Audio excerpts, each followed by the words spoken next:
I'm going to start the stream. And make sure that audio is working.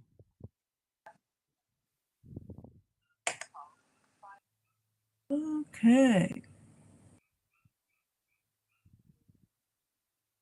See, Carol's not here, right? Carol or... Yeah, she's in the other room, but she was tired. Well, I'm talking about the other Carol, too. I assumed you watched the debate last night, Bob. Who was debating? I don't know. Some yellow-haired guy. Talk about somebody eating pets. That's What? a problem. Yeah, all those memes today were just so crazy. Who's eating pets? What are you talking about? The presidential debate last night. What ate pets? Trump claimed that Haitians in Ohio were catching and eating people's pets, which was a lie.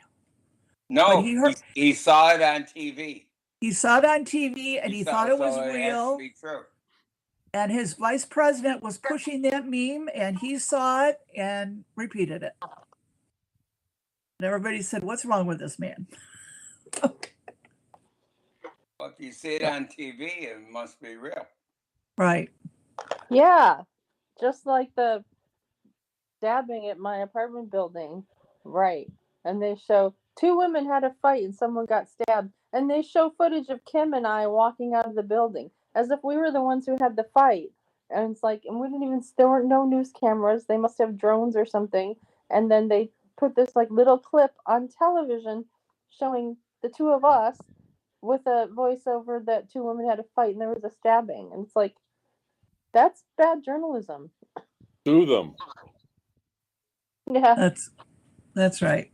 Get in line. Well, That's right. the backstory for Taylor Swift is that she didn't want her music. There was an AI representation of her supporting Trump, which she did not endorse. And so she released a tweet or whatever saying that she's supporting Kamala and called herself a childless cat lady. At any rate, within a half an hour or so of her releasing that, there was 1 million viewers of her. It was on Instagram, I think. Hope they're all voters. And the number today is 300,000 actually went to a site to register to vote. Well, they said that nobody's going to, just because she's popular, J.D. Vance said, nobody's really going to vote from her group. We'll see. Yeah, I know. Well, he's spinning it. He's hoping that that's true because they live in a different reality, right?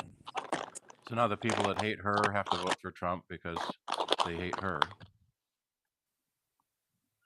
Well, whatever. All right. Well, are you up and running? Is So everything? Kanye West is voting for Trump? Who knows? He hasn't said anything. Thank goodness. I'm sure he is. Actually, a friend of mine, her cousin works for Kanye and said he is totally bizarre, but his wife is actually very nice, even though she wears crazy clothes. Who's his wife now? Her name is Bianca Corsi. She's always half naked.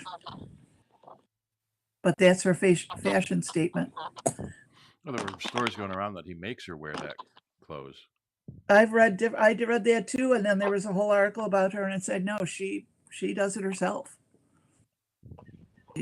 She's follows probably his wishes in a ways, but she's not doing it under protest.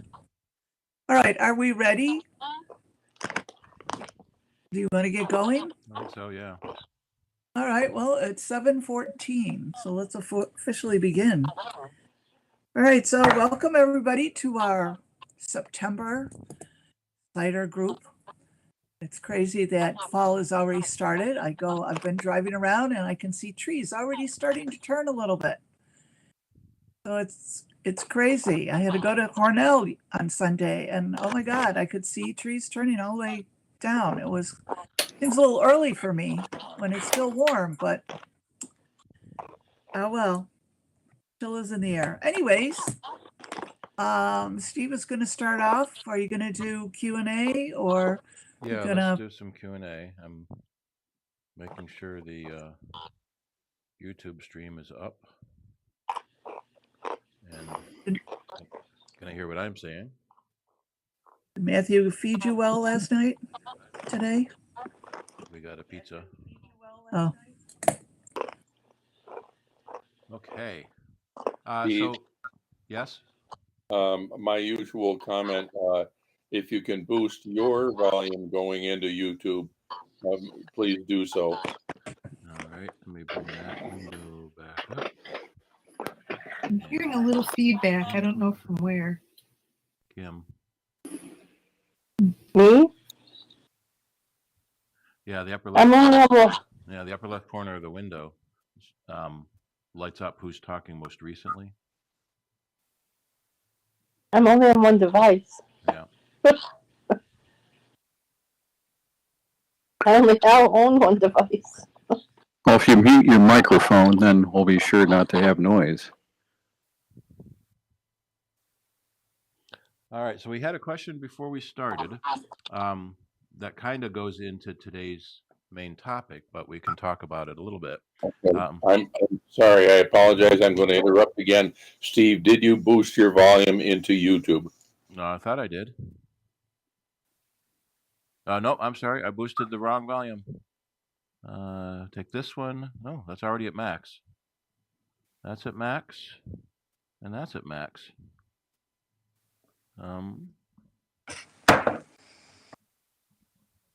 I can turn my volume up, but I can't.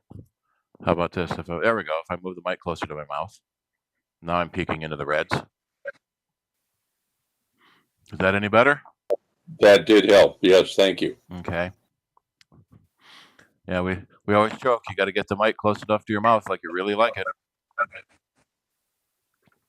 So Frank had a question earlier about when's a good time to buy an iPhone. The usual answer is just before they release the new one. So right now, the iPhone 16 is available for pre-order, which means the 15 has dropped in price. So if you want the latest and greatest, then you go for the 16. If you don't mind taking a little, oops, let me bring this up here. If you don't mind not having the latest and greatest, then you can get the 15 or the 14 even, and save a couple $100 by dropping back a couple of models. Hey, Steve, your audio is fading in and out.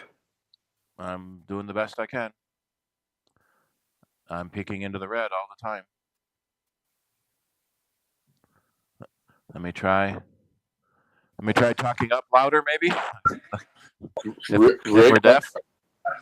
Rick, are you talking about his audio on Mastermind Lounge or on YouTube? Mastermind Lounge. Yeah, I'm overdriving it according to the VU meters. Maybe the automatic level control is bumping you back down. I don't know. I'm hearing you fine on Mastermind Lounge. I can turn off the audio filters. We'll see if that works. See if that makes it any better. Keep talking. So, yep. Let me get that window back here. Get to this one. So when we compare the models, let's do iPhone 15 versus iPhone 16. So one of the options, which is always interesting, every year there's new colors. So if you liked pink, you're out of luck. They don't have pink anymore. It's a different pink this year. So the yellow and the green are now, there's a different green, but no yellow. So that was one of the ways I had to get an iPhone 11 for Shirley, because she wanted that color of purple. So now ultramarine is sort of the blue, almost purple color. But when you look at them, from the 15 to the 16, they jumped 2 processors, which is interesting. What usually happens, let me put the 15 Pro in here and then go to the 16. So typically they take the Pro chip and move it down to the non-Pro machine. And so we were expecting the 16 to have the A17 chip, but now the 16 has the A18 chip, and that's for all the Apple Intelligence stuff. So if you want Apple Intelligence and all that extra stuff we're going to talk about later with Apple Intelligence, then you have to get the 16. What they have done is the 16 starts at $799, and then the 15 is at $599, and we go back to the 14 now. I'm sorry, 15 is $699, 14 is $499. So if you don't need the latest whiz-bang chip, the A15 versus 16, but Apple Intelligence is only on the 18, then you can save some money doing it that way. You can also trade your phone in to Apple when you buy a new phone, but sometimes you can make more money yourself by selling it yourself, either on Gazelle or one of the other trade-in shops or on eBay. So I guess that's a long answer around, Frank, that now is a good time to buy a phone.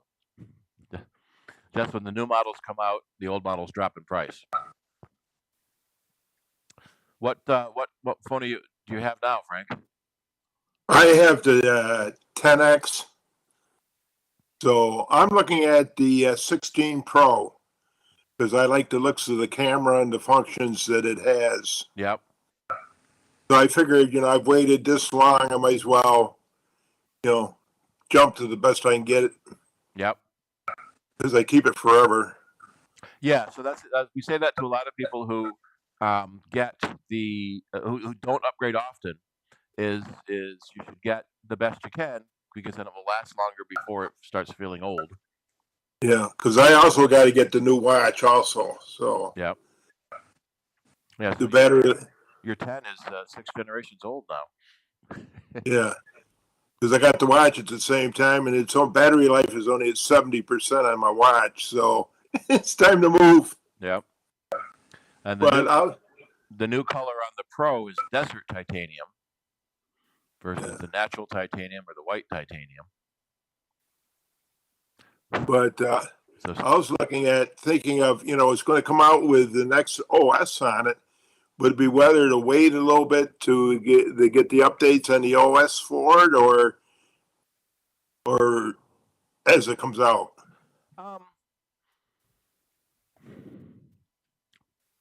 On the new phone, you'll get. Well, we're expecting the new OS because that's coming out next Friday also. There will likely already be an iOS update coming. So normally what they do is let me bring the page up. They will do like OS 18.0, and they've already working on 18.01 at home in the background. So starting on 9/16 next Friday, the OS 18 will come out, and that's also when the phone is coming out. So that will likely ship with 18.0. There'll be an 18.01 pretty quick. What we generally recommend on any OS is don't get the first one because of the potential compatibility issues. But when you're buying a new phone, it's going to be compatible with the new OS it's designed for. So that's kind of a catch-22. Also, if let me see here, if we go back to this page, and if I say I want to buy a 16 Pro now, let me build it up. Let's go for the new color. How much storage do you think you want? And then double it. So look how much storage you're using on your current phone and see if you're pushing the limits. before you need to move up to a new phone. See, no trade in. I'm going to buy it outright, unlocked to any carrier, and so it doesn't know when it's going to come. So one of the things you can use the, let me pick the other one, the smaller one. You can use the website to see when you order it. Yeah, we don't know yet. Pre-orders are opening this Friday, I think it is. Oh, no, on the 13th. Yeah, pre-orders open this Friday on the 13th, and then you'll be able to hit that pre-order button. What we expect will happen is within a couple hours, the first batch will sell out. And then, so it may be a few weeks before the next batch comes, which will likely be enough time for the OS to be updated too. So it kind of all goes in together.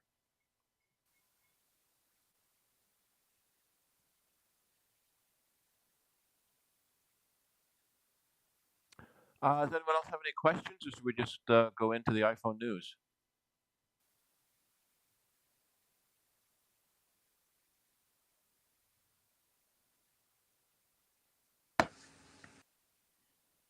Okay, let me bring this tab up. So the big thing they've added now is, well, that's going to go by too fast. They have added the side switch. I'm doing this. I want 16.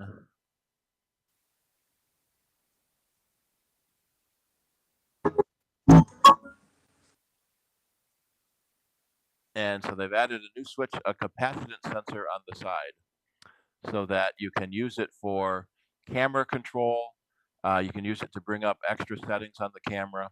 A lot of stuff that it was already there in the other buttons around the screen, but it's handy being now a new sensor on top, so that you don't have to touch the screen and risk moving the screen or unfocusing what you're trying to focus on. So they've added this second button. So one of the bloggers said that it's been 9 years since Phil Schiller announced they had the courage to remove the headphone jack from the iPhone 7. And so now they've added another button back. So now we've got 5 buttons on the phones. Still no headphone jack, but 5 buttons and a port. All right. So 6.1 inch for the standard Pro, 6.7 inch for the Plus. And so the Pro and the Plus are basically the same phone. I'm sorry, no. The 16 and the 16 Plus are the same phone with new colors. And then the Pro and the Pro Max are the same phone.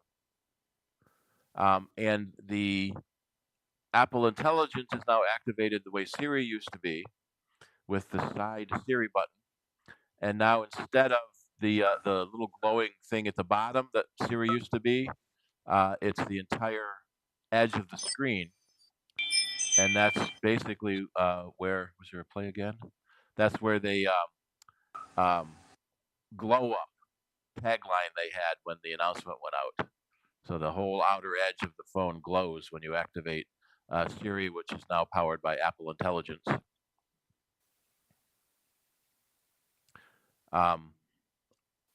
A lot of this they talked about at WWDC, but now we're seeing it for the first time in the phone, being able to have additional writing tools so you can summarize, you can do grammar checking, you can ask Apple Intelligence to rewrite this to be more concise or to be more verbose or more professional.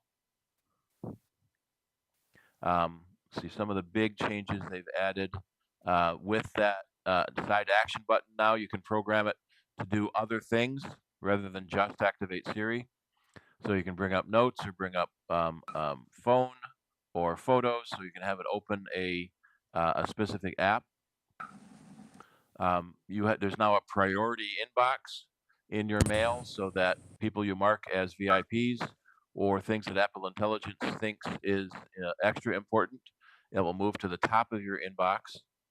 Google has done this for a while. I never liked it because then you sometimes miss a message because it doesn't think it's a priority.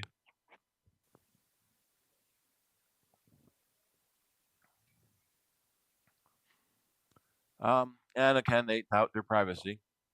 The way Apple Intelligence runs, there's different modes. One mode runs only on the phone itself. And then there's another mode that if you ask it to do something a little more compute hungry, it opens up a private compute instance on Apple's server to do your task, and then it deletes that instance, and whatever data it had goes away. So hopefully, we'll see in practice how well that works. And so one of the common features to use the slider for is a more precise zoom. So right now you have to actually pinch and zoom on the screen, so you're obscuring your subject when you're trying to zoom in on it. There we go, replay. So here you can slide your finger along the sensor so you can zoom to just the right area and just the right zoom you wanted without obscuring the subject while you're zooming it. You can also press and hold and make it do extra things as well. So it can act as a shutter button. So you press it, it takes a picture. You press and hold, and it starts doing a movie. And if you do a light press, that's the zoom. A harder press is the take a picture. And when you double press, it can open up more settings. So you can control what settings you want to have open. So again, these are all the same sort of settings that were available in the front interface, usually at the top of the screen. But now you can access them without obscuring the screen with your own hands. So that's kind of handy. New camera system. One of the rumors was that they were going to separate the cameras farther so that they were closer to your interocular distance. So when it can shoot 3D video, it looks more like the same distance of your eyes apart. It's not quite that far apart, but it can still do that with the ultra wide. They call it a fusion camera. So it has a new ultra wide camera to be able to take macro photos. And so we do a macro, half scale, 1x analog, 1x analog zoom, 2x digital zoom, analog zoom, sorry, plus the digital zoom on top of that. So being able to do macro shots of really close up. I think this is the poison dart frog that you get high when you lick its back. And then the spatial computing, or spatial capture. So now you can take three-dimensional video to be able to play back on the Apple Vision headset. And let's see if that button does what I want it to. No, that's just text. So by showing basically two eyes, it's taking stereo shots with both cameras, so it can create a three-dimensional view when you're viewing it with the Apple Vision Pro. When you're not viewing it, it mixes them together to show a single image, so you can still see the pictures you took. They talked again about the microphones built into the phone and the studio quality mics. People that actually run audio studios don't buy it. They're too small and too far away from the subject to be studio quality. Most of the professional recorders will have a wire going from a microphone into the camera. But without using special mics, it does give you really good audio to capture what you're doing for your video. And one of the neat things is you can change I don't know how this is showing on the mastermind. You can change the effects after you take the picture. So you have photographic styles. So after you take the picture, you can change to a different style. So here's the black and white style, vivid color, natural color. There was a camera that allows you to do post-picture focusing by taking a bunch of different pictures at each focal length. So after you take the picture, you can change the focus from the front to the rear, which is pretty amazing. When you get a style that you like, you can then save that style, so it sets it across all of your photos all the time, so you don't have to make the edits on each photo separately, which is handy. What I get a kick out of is almost all of the features of the phone they talk about are the camera, because that's the big thing is you have a camera in your pocket that also can make phone calls now and then if you need to. So the megapixel count they haven't really talked about lately because of the computational photography. Let's see, it's not going to tell it there yet, but it does use a 48 megapixel sensor to be able to take that type of very high quality picture. Again, with the A18 processor. So let's do. Oh, it won't let me compare back to the 12, Frank.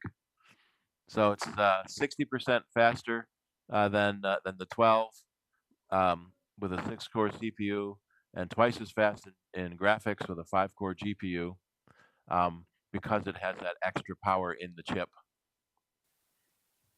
Longer battery life, 22 hours of video playback, 27 hours on the iPhone 16 Plus because it has a physically bigger phone.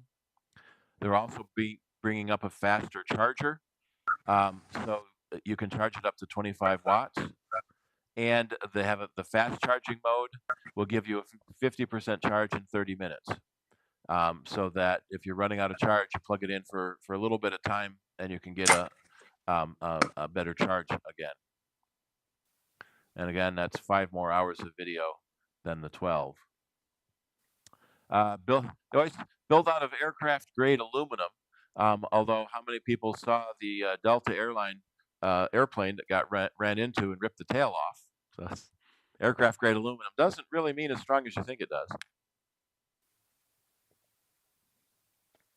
It's very strong and light. Excuse me just a second here. Hey, Matthew. Oh, he's on his computer in the other room.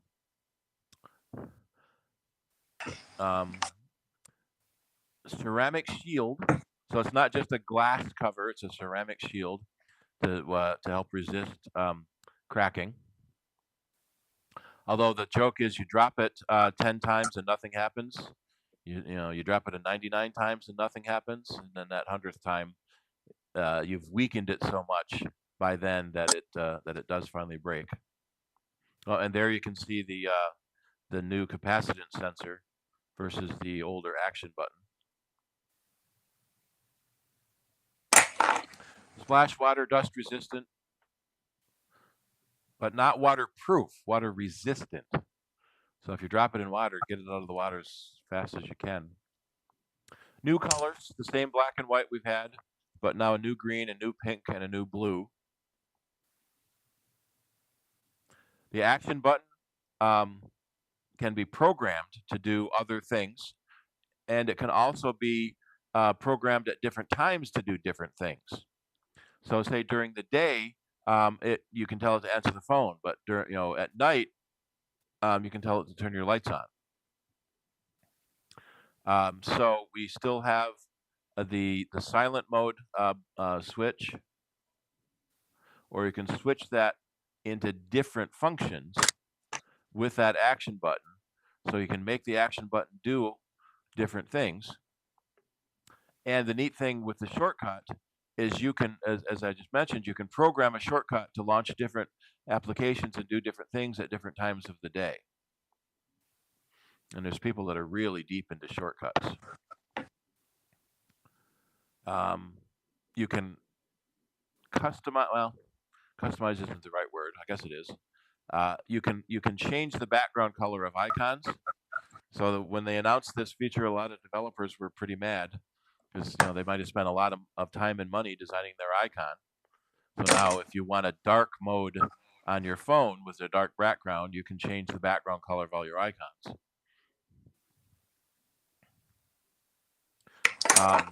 You can personalize your home screen so that you can put the things you want to see on your home screen without needing to go into into the phone itself. So I have mine showing the current weather and my next upcoming meeting. So some of this customization was available in OS 17. They're adding more in OS 18. Let's see. With the redesigned Photos app, you're supposed to be able to find your photos faster. Collections organized by topics. So I want to see what it does to my photo library of 90,000 photos. Text messaging, you can now do more. You can do boldface, you can do italic, you can do underline, so you can do more things with text. And some of this is kind of in response to an EU ruling that Apple's going to start using a new text standard called Rich Communication Systems. Right now, text messaging is a relic of the original cell phone days from 20 odd years ago, limited to 140 characters. And most people are using internet messaging without actually realizing it, but that's the blue bubble versus green bubble. So blue bubble means you're doing an internet message, green bubble means you're doing a text message. But text messaging doesn't allow all the types of emojis and reactions you can do. The new Rich Communication System will, and Google and Samsung are both supporting it on their phones as well. So Apple has to have new things that their messaging app can do, so that they can tout how much better they are than the old style. Also now in the iPhone 16 plain, there's satellite communication built in. So if you're in an area where there's no cell signal, you can still do messages via satellite. You can do roadside assistant via satellite. And Apple's including 2 years of service for free. Last year, when they announced this feature on the high-end phones, it was 1 year free, and we all wondered what would happen at the end of the year. So now it's 2 years for free. We kind of expect Apple will keep doing that for free and not make you pay for that type of stuff. Although I did read an interesting story about a guy who was lost in the mountains and almost died because he didn't answer the phone when a rescuer called trying to find out where he was because he didn't recognize the phone number. So he didn't answer the phone and almost died. And again, it's got the crash detection that previous phones have as well. And it's recyclable and private. Now, this was the new password app is interesting because it used to be you go into settings and then passwords, and there were all your passwords. Now they've pulled that out into a separate password app because people don't know where their passwords are. So I'm wondering if they're going to keep it in settings that opens the same app, or if you have to go to the password app to see all your saved passwords. And you can share passwords with contacts. So like your bank account password, you need to share with your spouse. You can do that. We're down about 24. Let's see. That's the end of Down 40. the Pro or the iPhone. So let's go up and do the iPhone Pro. And we can see the extra features they have in the Pro.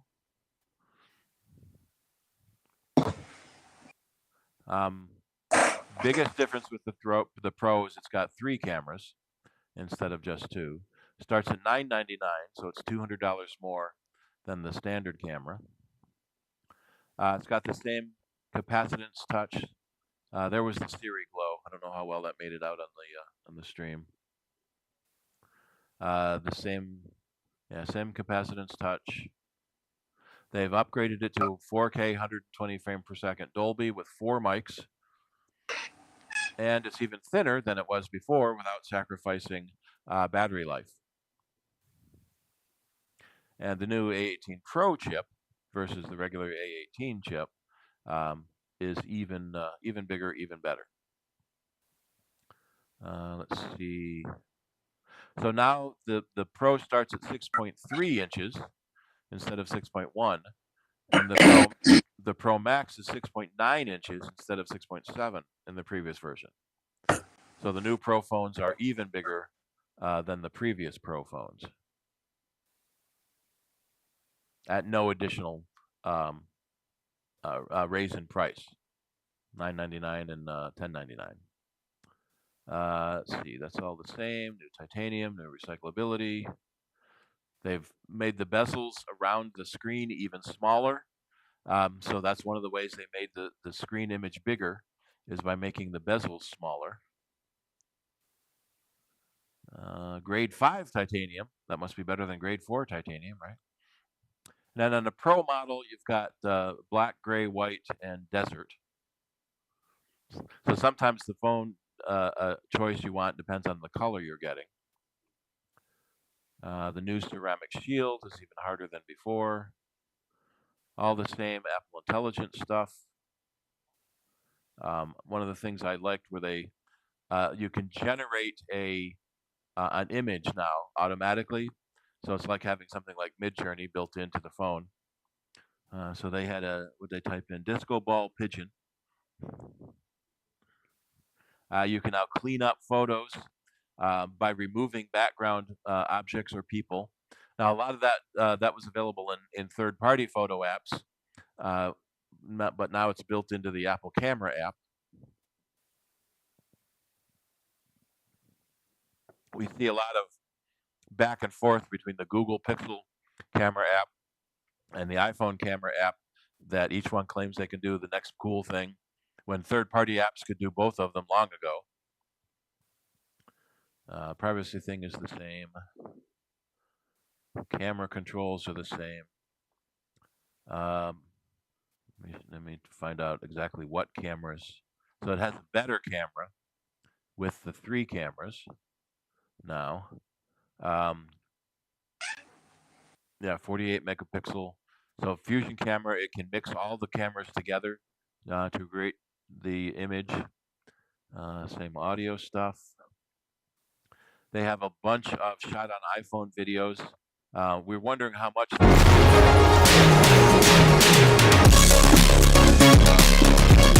I'm Eric Henriksen, I'm the cinematographer, and we're on the set with The Weeknd, shooting his music video on the new iPhone 16 Pro.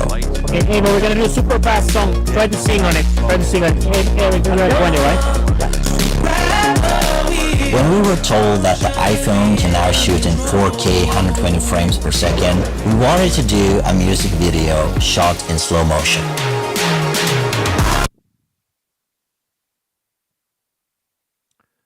48 megapixel. We'll get to that in the tech specs in a minute. So with the 16, you had three modes. 4: macro, half, 1, and 2. So on the 16 Pro with the extra camera, you've got the same macro, 13 millimeter, 24 millimeter, 28, 35, 48, and 120. So that's kind of neat with a 5x telephoto lens. So that's the original picture, and you can zoom in 5x optical, and you can then go another 2 digital, so you can get 10x digital zoom. So it's like having a giant 120 millimeter lens on your phone, which there are adapters to use big commercial lenses with your phone. Again, the photographic style, you can choose. So there's a lot of overlap in the features of the 16 and 16 Pro. Save your aesthetic. The chip.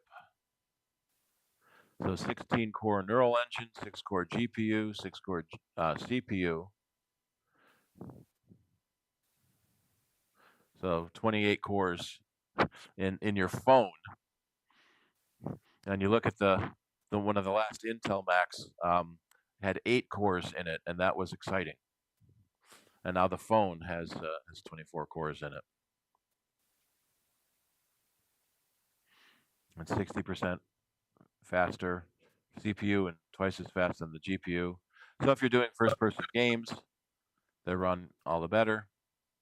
It also works with Bluetooth gaming handhelds. Twice as fast as the 17 Pro. So if you're even moving from the iPhone 15 Pro, you're going to get better performance out of the 16 Pro. Okay, that's all the same. That's all the same. That's all the same. The satellite is all the same. Environment's all the same. Everything talks to each other. So the iPhone 16 starts at $799. 16 Pro starts at $999. One of the things I always like to do, we'll go to the Pro Max. Let's use the new desert color. 1 terabyte of storage on your phone. We'll do no trade-in. And for spending $1,600 on the phone, we definitely want to put AppleCare. So we're going to buy it outright, connect it to anywhere. AppleCare theft and loss. We'll keep paying until we get rid of the phone. Yeah, so we're at $1,600 for a phone. So we're in the mid MacBook Air range, even the entry level MacBook Pro range for a phone, which is crazy.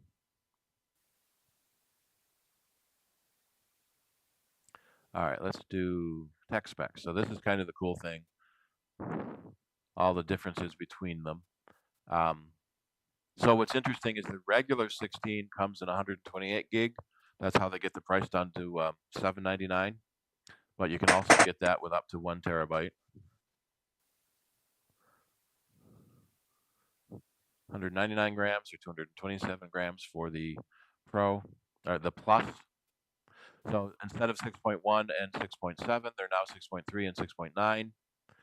But the outer dimensions of the phone didn't change that much because they made the screen bigger.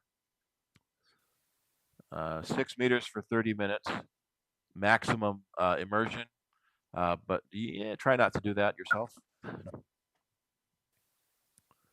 Let's see, yeah, 48 megapixel fusion, 2x telephoto on the 16 and 16 plus.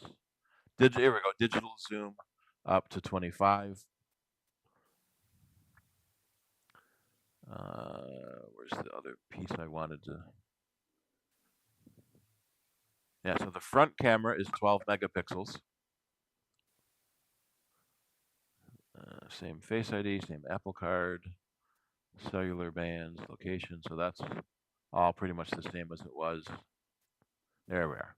So we've got the USB-C connector. Remember last year they moved to USB-C, and the other announcements from yesterday.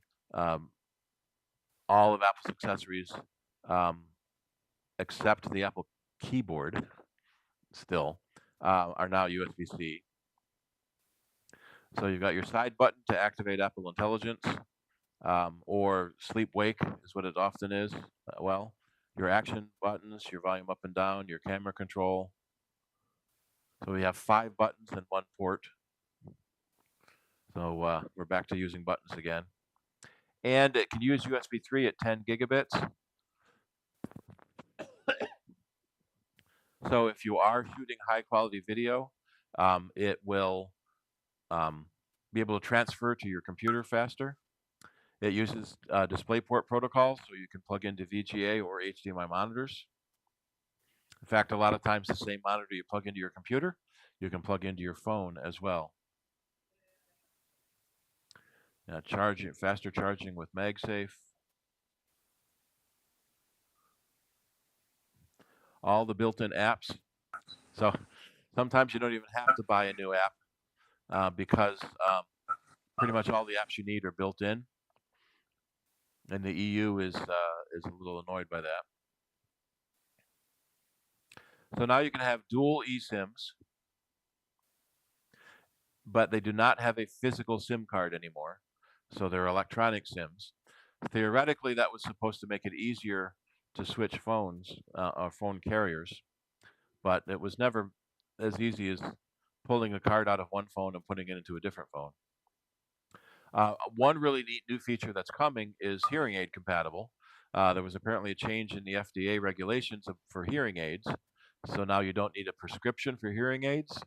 And so there's a lot of over-the-counter devices now coming out to be a hearing aid without the ridiculous price that most commercial hearing aids were.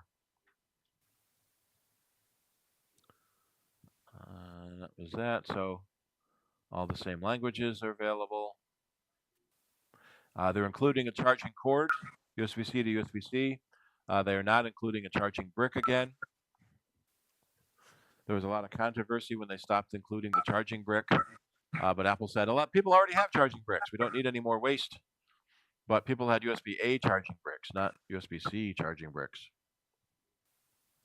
So if you need a charger, so Frank, in your case, you're moving from the iPhone 10, has a USB-A charging brick. You'll need a new USB-C charging brick separately, as well as the cable it comes with.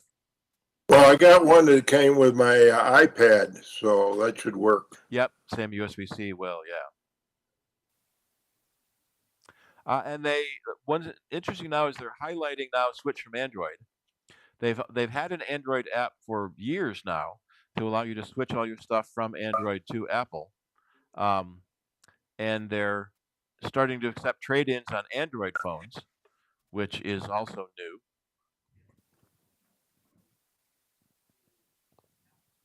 So they're trying to attract more Android users. And so it just copies all your data from your Android phone to your Apple phone. With all the same, does it show? No, it doesn't have the apps. So the apps you have on your Android phone, it will try to download equivalent apps on the iPhone. So a lot of companies will have both an Android and an iPhone version.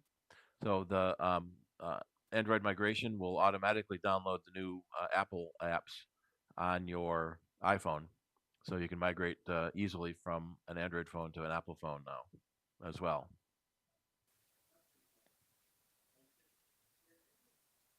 How many people think they're going to get the new iPhone 16 or 16 Pro? So Frank is in. Yep. I'm sure next month Adam and Chuck will talk more about it, and we'll have some firsthand views from people that have had their hands on one.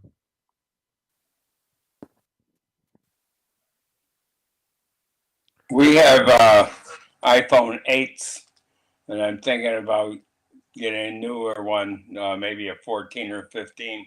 Mm-hmm. Any good reason I should go to a 16? The biggest reason is if you want the Apple Intelligence. It only works on, well, it works on the 15 Pro or the 16. One of the nice things on Apple's website is you can go to the iPhone and say compare iPhones. So we can put in, you said you have an 8? Yeah. So we can put in your 8 and see so how small it is compared to the, well, let me do it this way. We'll go in bigger sizes. So you get a much bigger screen. And the 16 has Apple Intelligence. The 15 Pro has Apple Intelligence, but the 15 itself doesn't, because it doesn't have a big enough chip in it. So if you're looking to get into Apple Intelligence, you probably want to go with at least the 15 plain. And we expect more and more things over the coming years will use Apple Intelligence. So it may not be a good idea to get a phone without Apple Intelligence now. You may end up needing a new one sooner. But we don't know, and you can save a couple $100. Well, you save $100 by going to the 15 and $200 by going to the 14.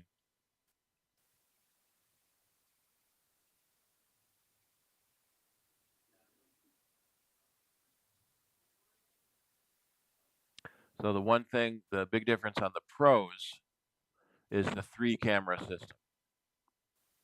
So you have your main camera, your ultra-wide camera, and your telephoto camera. So if you like, well, what does a 2-camera do that a 1-camera doesn't? And same question for a 3-camera. Well, with 2 cameras, you have your main camera and a wide camera, so you can take wider pictures. And then 3-camera adds a telephoto, so you can take pictures from farther away. Okay. How far back will this let us go? The SE first generation, so we see, which is the same physical size of the 8. So the SE third generation is still out now. Let's compare that to the 15 and the 16. So the SE used the 15 chip. So that was about equivalent to a 14. Or no, maybe a 13? So they use that A15 chip for a couple of generations. So we're expecting a new SE third edition, or I'm sorry, 4th edition, because we're at 3 now, next spring, which will probably be based on the guts of the 15. So it may have the bigger chip in it, but it's a smaller physical phone. There's a lot of rumors now that they might get rid of the button and go to Face ID on the SE. The SE is the last one that still has the physical home button versus Face ID on the other ones.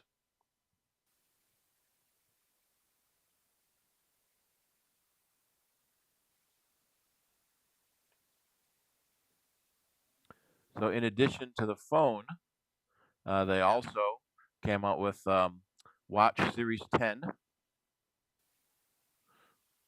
I love some of these complications.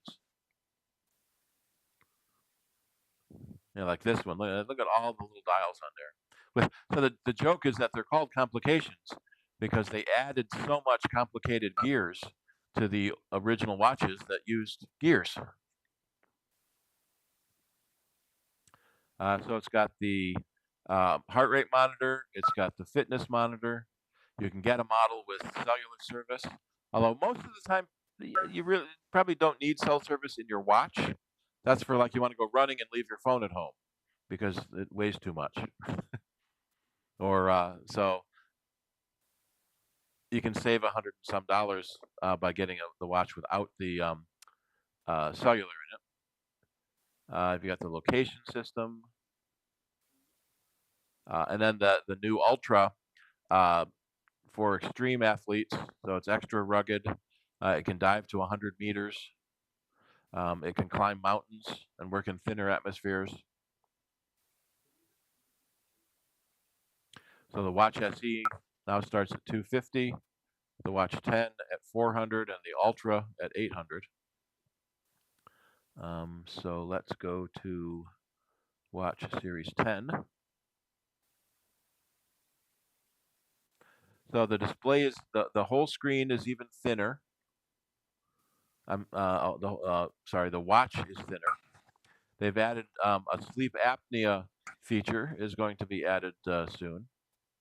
So you're going to have to wear the watch when you sleep. So that always begs the question of when are you going to charge it if you're wearing it while you're sleeping. So when you're in the shower, you pop it on the charger.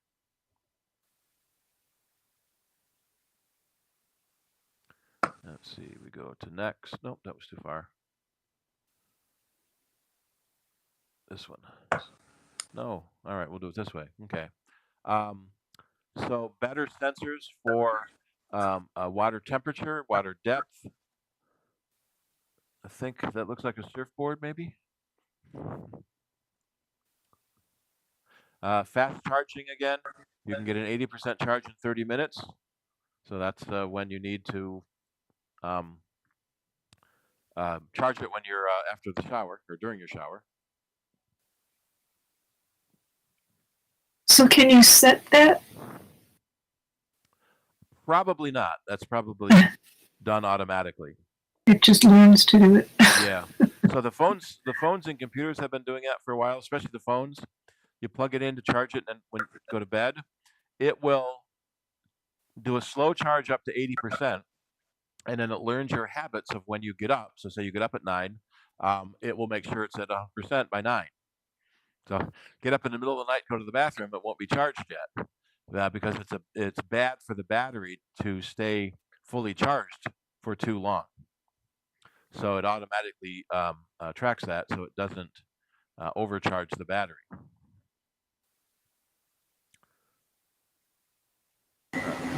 So the display is even bigger than before.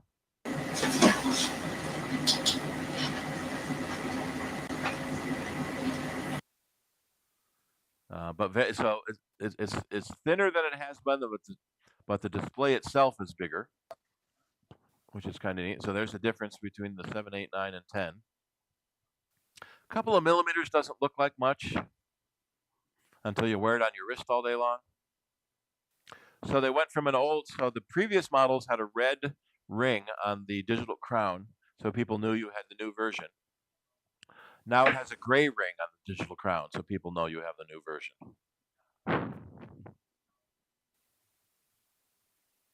So the screen is bigger by making the bezel smaller. So it's up to 75% more screen than the Series 3 and up to 30% more screen than the 4, 5, or 6. So even though the watch itself isn't that much physically bigger, you're getting quite a bit bigger screen size. They've added a new color, jet black with high gloss. So that's always the new color you got to look out for. They've added a new rose gold and then traditional silver. So this rose gold is more coppery than some of the previous golds. So it's basically the same black, the same silver, and then another color you get to pick. And you get the color accent it with the bands. So you can get one phone and get dozens of bands. So there's titanium finishes, there's natural finishes, and then the gold finish.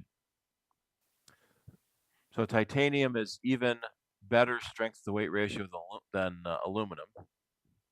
So it's lighter and stronger than aluminum or would be or steel. You've got your heart rate monitor built in. It'll watch your overnight vitals.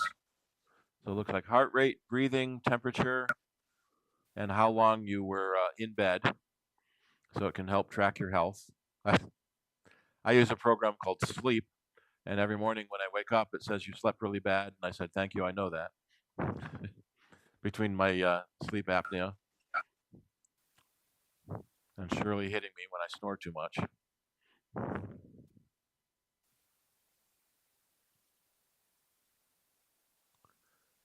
Let's see. Yeah, so we've got sleep, we've got heart rate, vitals. For women, it can help track your cycle to let you know when you've ovulated.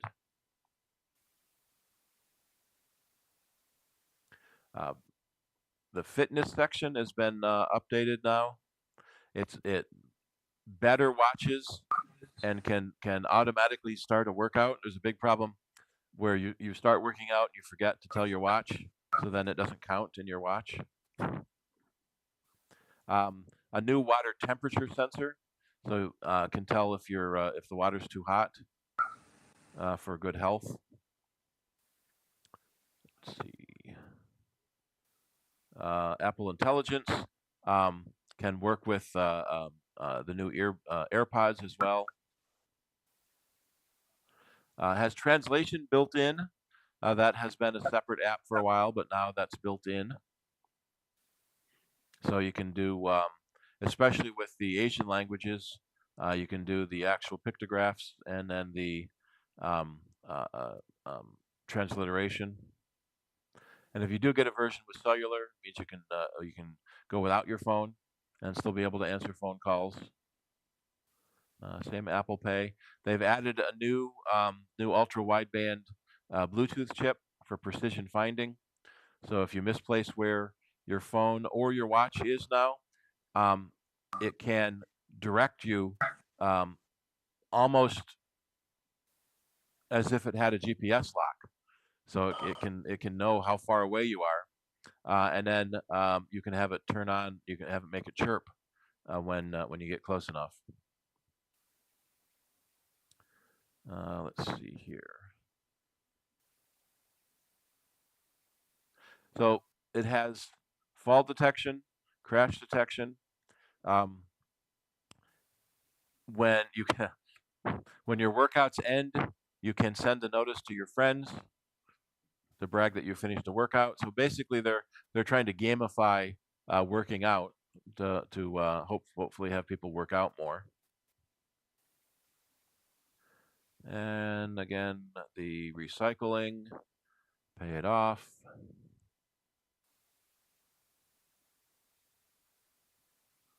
Go in and see what the options are. So we have the traditional aluminum models, or the titanium model is $300 more.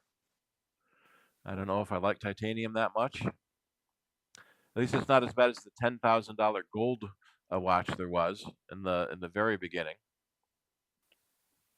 And the poor people that bought that, it was outdated almost immediately. But they buy it for fashion rather than for function.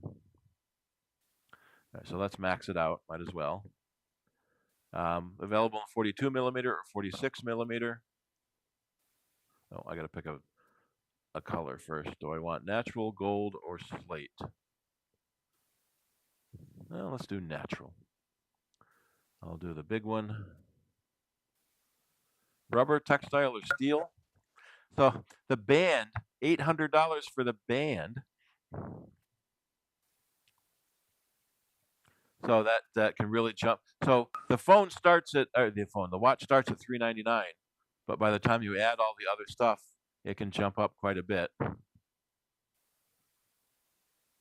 So let's do the link bracelet. We'll do the natural color there. Yeah, $365 if you turn in a watch 9 that's in pristine condition.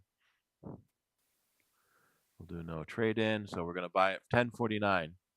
So $1,600 for the maxed out phone, $1,050 for the maxed out watch.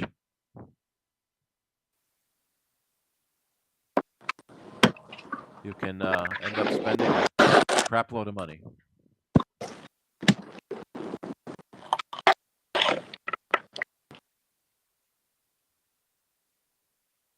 Anyone want planning on getting the watch? I know Frank, you said you were going to get both a phone and a watch. Anyone else need a new watch? I forget what my watch is. I take it off. Does anyone know of a good breathable band?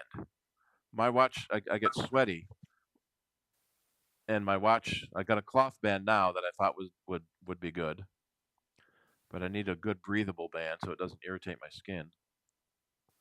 I think I have a 5. I forget.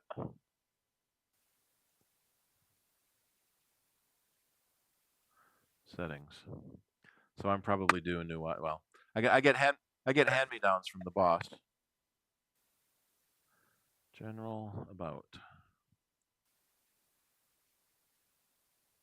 Oh, you're not going to tell me. So it's an A2093. A2093 is a 5. So I'm only 5 behind.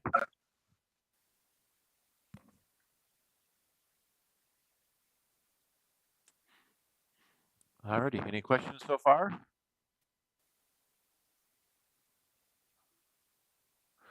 So there was a bit of a change in the AirPods 104. The regular AirPods are now down to 129. They've added a noise cancellation feature that used to be only available with the Pros for 179. The stems are a little bit shorter. So the first generation, first and second, had longer stems with bigger batteries in them. It's got the new H2 chip. And one of the demos they showed was someone standing on a windy street and apologizing for how loud it was. And then they cut to the other end, and all the wind noise had been isolated and removed. So that's pretty good if it can take out windy San Francisco by the bay. And they've updated it to USB-C now across all the AirPods, including the new AirPods Max. Well, the old AirPods Max now comes with USB-C to be the new AirPods Max. Buttons, buttons, buttons.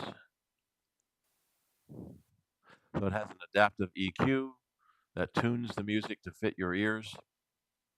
And one of the neat things, when you talk, so if you're playing music and you start talking, the music will pause while you talk. So like you can order something.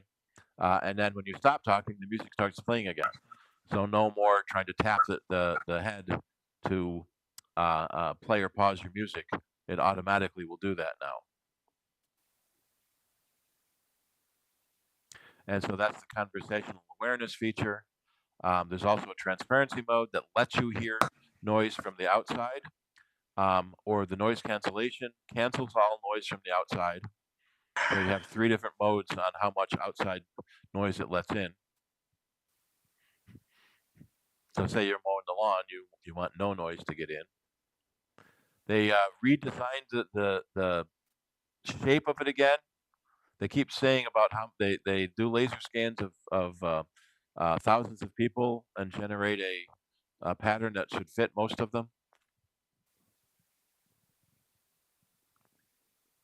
Well, there's an old story about the Air Force measured hundreds of pilots and created the average cockpit that nobody fits in. It's too big for small people and too small for big people. So the force sensor on the back does let you control playback and pause calls if you don't have the conversation mode turned on. Dust, sweat, rotto resistant. Charging faster. So it's up to 30 hours of listening time. It used to be 24 hours. So on each device, you get up to 5 hours. So if you're doing like, listening to, a podcast or radio show that doesn't need to be in stereo, you get 5 hours out of one. Then you put that in the charger, get 5 hours out of the second. And by then the first one is charged again. So you keep swapping them back and forth, and you get up to 30 hours of playback time between your 2 AirPods. Again, USB-C. They automatically can switch between devices.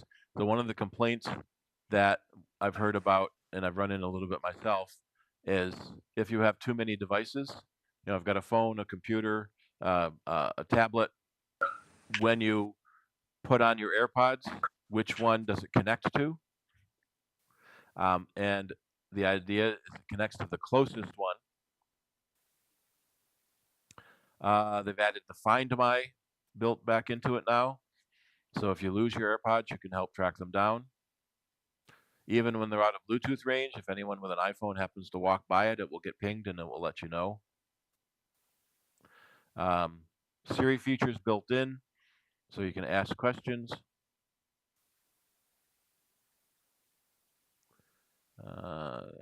Same thing here. Again, the new model is down to 129 and 179 with active noise cancellation. So if we compare that against the AirPods Pro at 249, you get more active noise cancellation. You can do hearing tests on the AirPod Pro. Too many things with the same name. And the AirPod Pro can be used as a hearing aid coming this fall. 6 hours of battery life, MagSafe C, Siri built in, automatic switching between devices. So that's kind of the biggest thing, the hearing aid option, whether that's worth, the extra $80 or not, $50, $60, $70. Now the AirPods Max, $550. Did anyone ever buy the AirPods Max?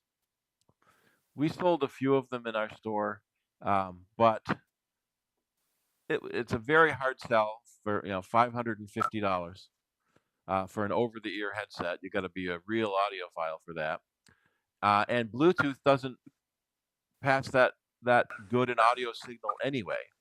So Apple has had to do some fancy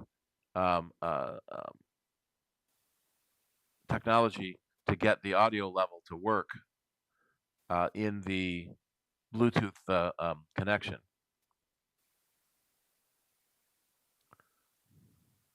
Yeah, they all have. So the AirPods Max, they didn't change except added the USB-C charging connection. And that's all the same.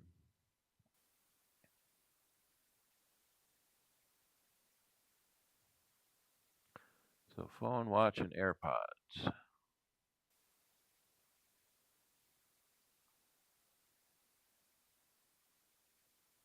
So that's the glow up symbol,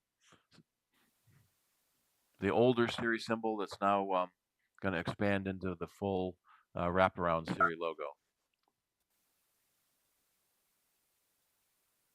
If you haven't had a chance, it's kind of neat to watch the event and see how they talk about it. They've got it set up now in chapters, which is kind of interesting. If I jump over here, so there's different chapters, so you can jump if you want to see. So it's an hour and 38 minutes.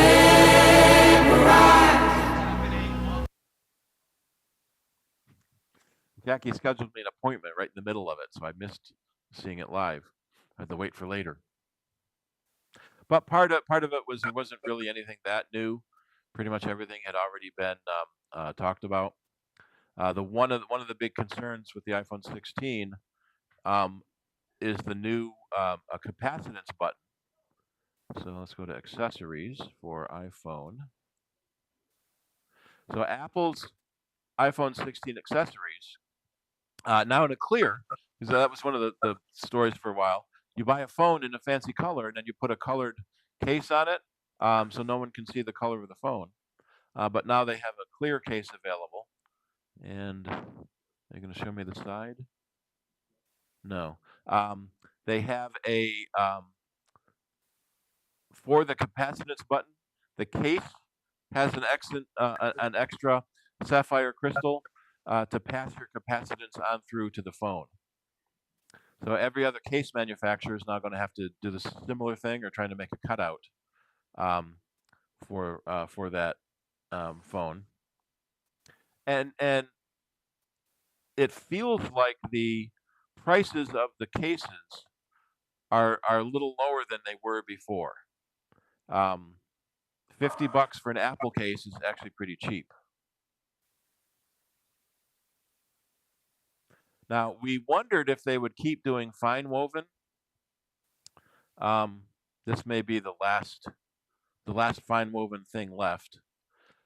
So fine woven was Apple's new material they introduced, was it last year, I think, to replace leather so that it's vegan friendly, but it doesn't wear very well at all. People were showing how scratched up it was getting within just a few months.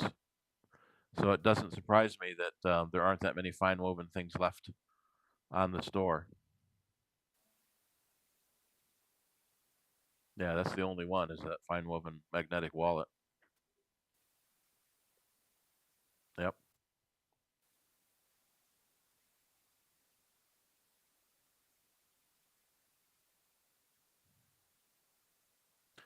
All kinds of colors and fun options available.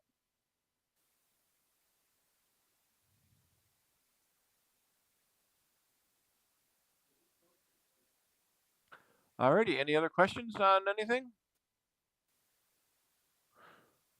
The new stuff. So pre-orders this Friday. If you order it soon enough, it'll be shipping for next Friday.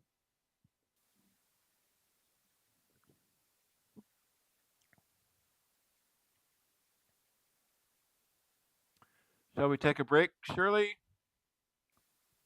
And run to the bathroom?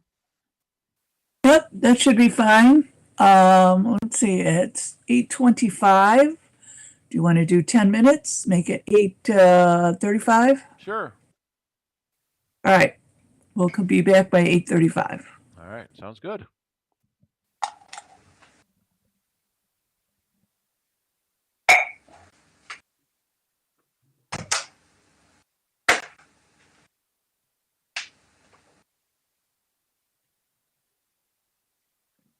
Break. Mostly they're talking about phones. That's interesting.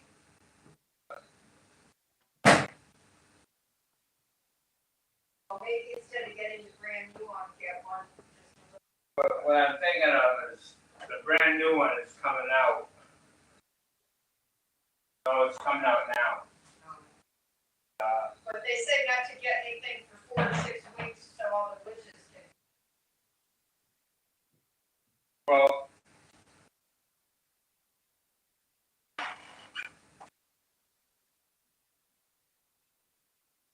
I'm thinking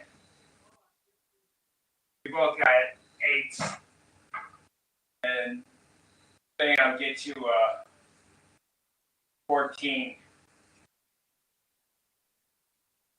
And I'll give myself 60. Yeah, there is.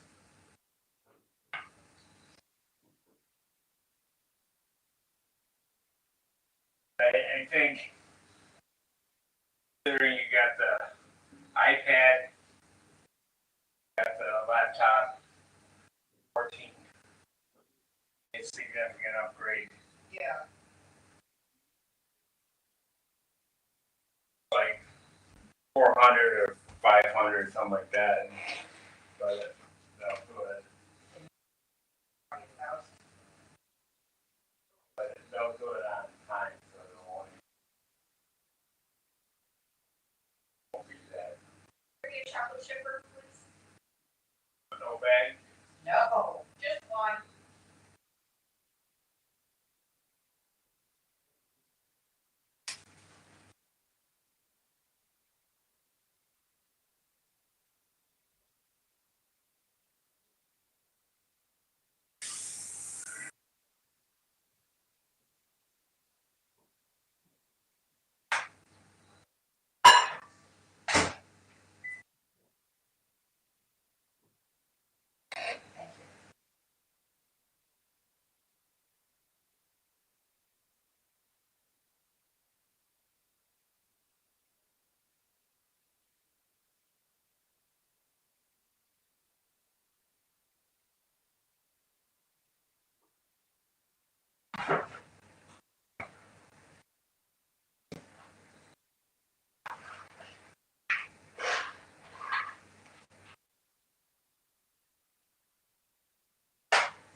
must have mentioned to Charlie that we saw his doppelganger. Oh, yeah.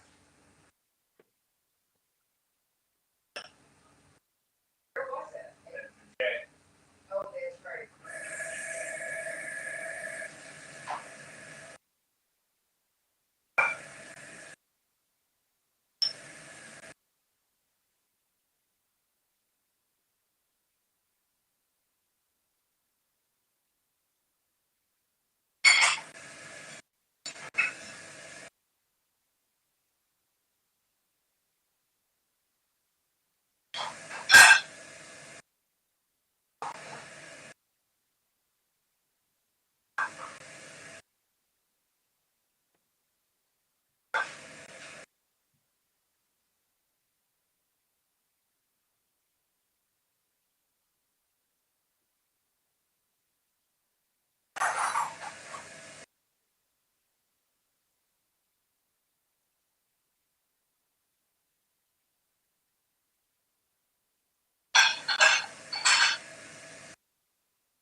Charlie.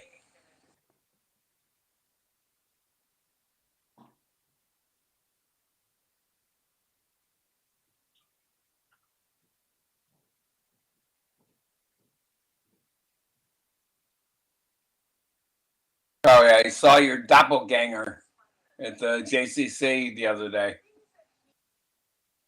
Just like you, except with no beard.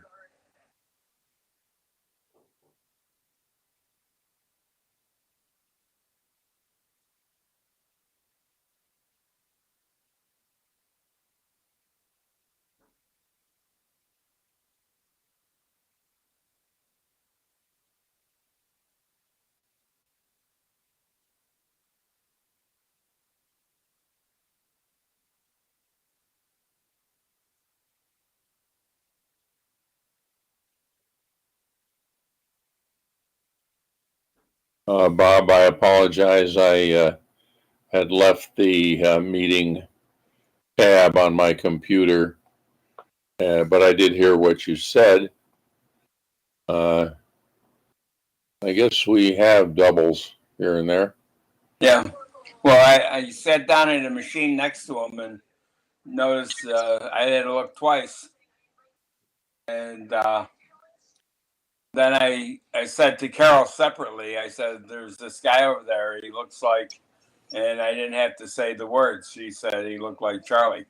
So we both independently concurred. There you go. He looked like you. I just listened to a podcast and it says on average there are 5 doppelgangers for every person in the world. Maybe. When I was a school teacher, I remember a kid coming up to me and asking me if I had finished grading that paper. And I looked at him, I had no idea who he was. And it happened a couple times. I was at Monroe High School. And I think the guy's name was Palmetier. But I saw him and he did look like me. It was, not a good or a bad thing. It was just a fact, that we looked alike.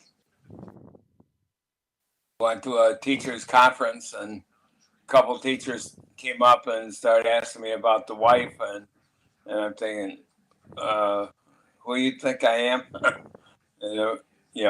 It's just the way it goes.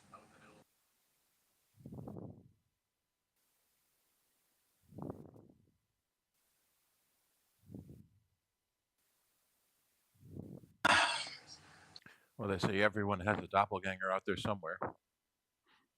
Yep. Just telling Bob that I heard everybody has 5. One person saw themselves.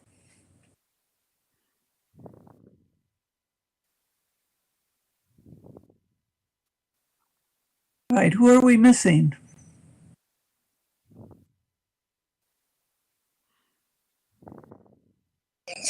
Well, there's a few people that don't have their cameras turned on yet. Okay, well, a couple more minutes. Wendy Smith. That's a new name. Was that your? No. Is she there? She's logged in. Oh, here she comes. Okay. Hi, Wendy. Hi, how are you? I'm trying to figure out, this is similar to Zoom, but not quite the same. Yeah. Looks like you've got the wrong camera turned on. We're seeing you from the other side of the room. Oh, really? Yeah. Well, at least something's coming up. Yeah. Oh, there, I see you now.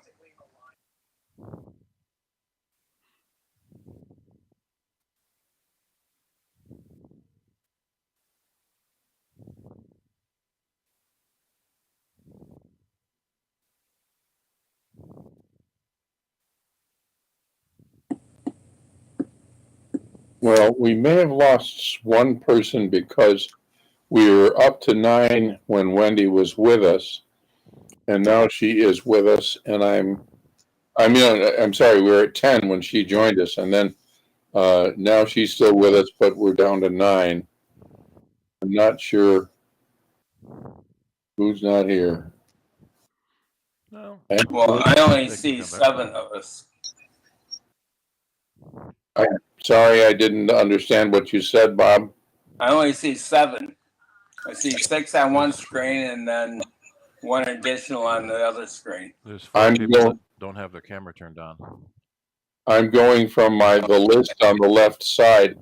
No, we were missing. Oh, Rick Harrison I don't see him. Yeah. Well, no, I see him in the list. That would make 8. I remember seeing David in the list. Rick's earlier. watching on YouTube, so he's not. 8 and Kim makes 9. Yeah, Rick is still in the list. Yep. I was looking at the pictures, not the list. Yep. I'm assuming iPhone is Kim, maybe. Yeah, I accidentally got logged. got out, so I just hurried in and forgot my name. Actually, who I'm not seeing in the list right now is Frank. Yeah. Oh yeah, Maybe he's the one that dropped out. Frank and David. Dave Chamberlain was here for a while too. Yeah. Oh, so we might have hit 11, huh? Yeah, they were both on.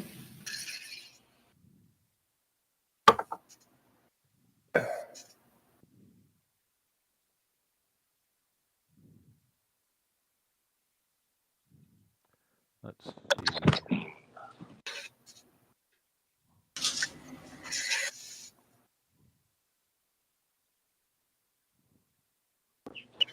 Carol Areno.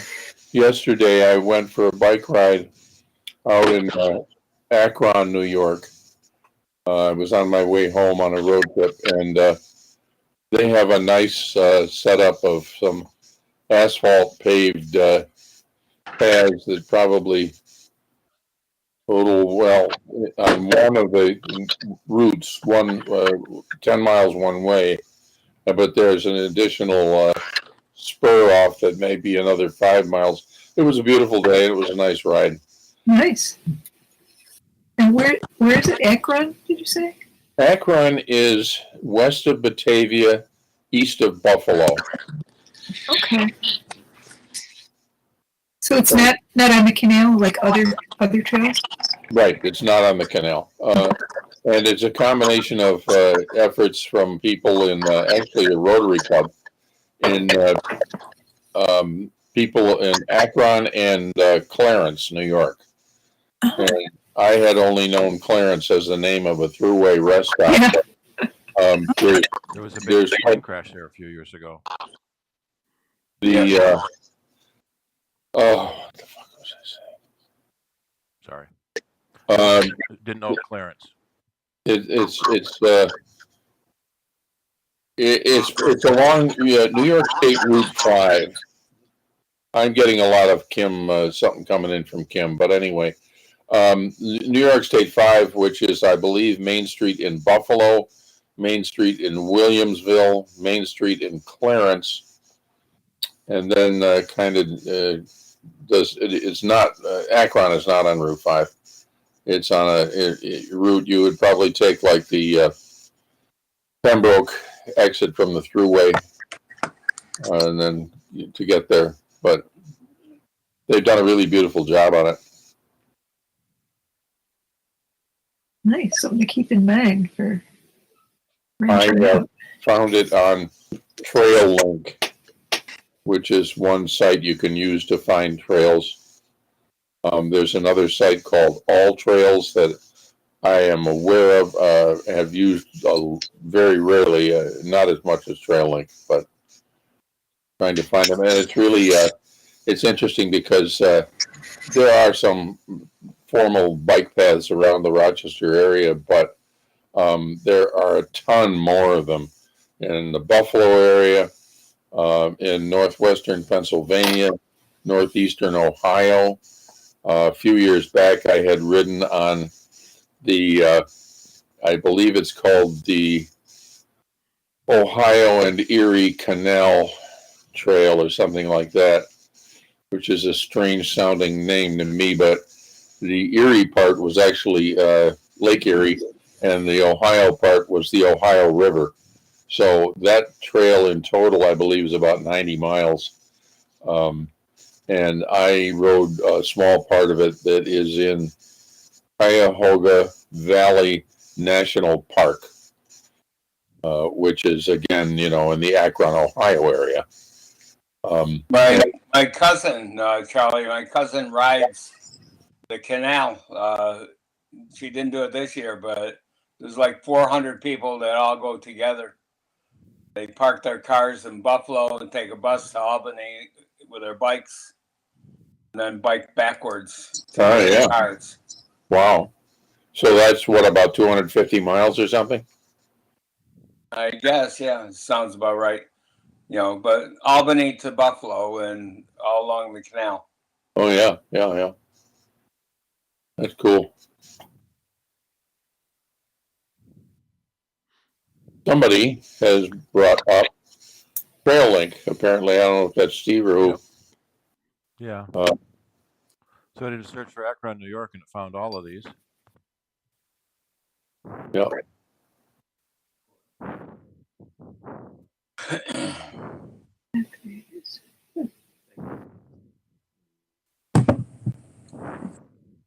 The Great Gorge Railway Trail.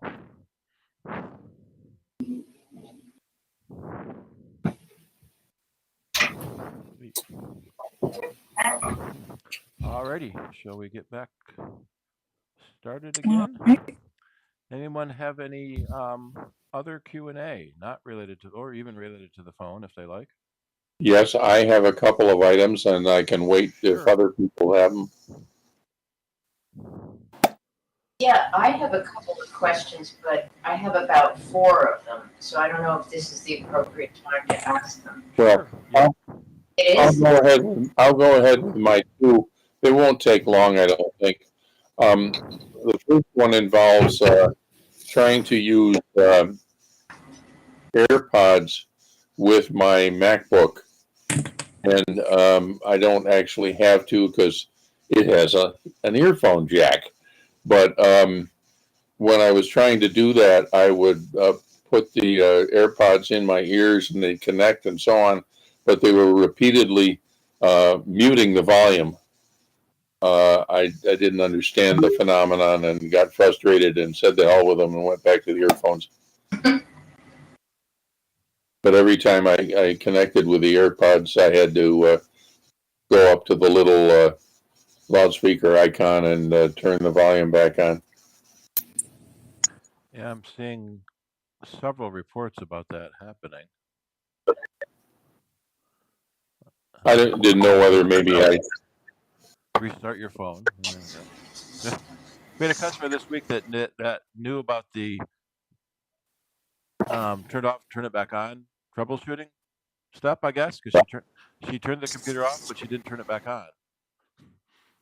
She turned it off and brought it into us, saying it was all frozen. I turned it off and nothing. Well, you got to turn it back on again to see if it fixed. That's an important step. Yeah. All right. Well, I guess the answer to that one is it happens sometimes, and who the heck knows? Because I'll get to my other question quick. Like on my iPad Pro Vintage 2021 or so, is there supposed to be a calendar? Yes, a calendar on that somewhere, because I kind of Googled for information about it, and I came up with a help article about how to customize your calendar into different types of calendars and yada yada and so on, but nothing about why I just can't find a calendar on the thing. There's 2 options. I'm trying to find a picture of it here. There is a calendar that comes built in. You may have accidentally removed it or accidentally hidden it. So I'm trying to find. So it should be there. Yeah, unless you deleted it. All right. Yeah, so that's kind of what it looks like. So if you swipe down from the center of the screen, that does a search, and you can type calendar, and it will find it. And if it's in a folder, it will tell you what folder it's in. This is on the iPad now. On the iPad, yeah. Or if you actually did delete it, you can go to the App Store and download it again. Right. But there are. All right, search.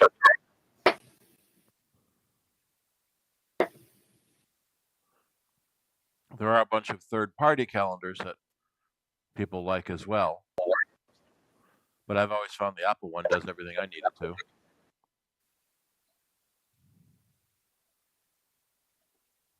Son of a gun. Thank you. I wonder where the heck it is when I'm. Yeah, it could be off on a page.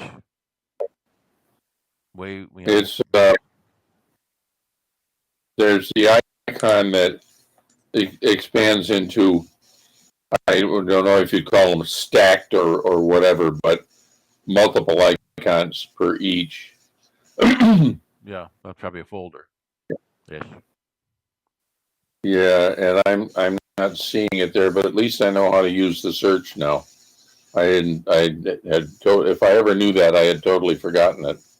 Thank you. Now that it's open, it will show up on the right end of the dock, and you can drag it over to the left side of the dock to make it stay. Now, when you're talking about a dock, you're talking on the iPad, right? Yes. Do they have a picture of it here? No. So let's do iPad dock.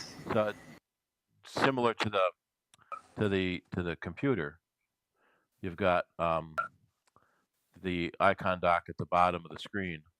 Yeah, yes. Right. Yeah. These are the frequently, the right-hand end of it is the recently used ones. Yep. And the left side of it is always the same stuff. Right. And yes, the calendar does show on there now. Thank you. Right. And then you can drag it to the left side of the line so it stays there. That's where it showed up, actually. Okay, good. And it will typically have today's date on it. For the longest time, it didn't have the date on it until you opened it. And then the background processing got enough that they could, basically, they launched the app when you booted the computer so it would get today's date. Okay. Well, thank you. We can get to Wendy's stuff now, I guess. Sure. Yep. Okay, great. So my question is, I'm running Monterey 12.6 on my Mac Mini, which is a 2018, and I'm going to upgrade to Sonoma this weekend. And in the past, we always made a super duper image backup before doing an upgrade of 2 operating systems.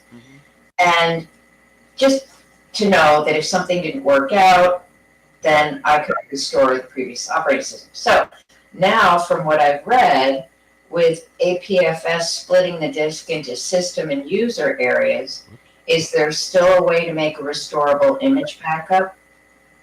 So in other words, will Super Duper copy both the user and system areas and properly restore both, or is there a better way to do this? There it is. There is. I thought there would be.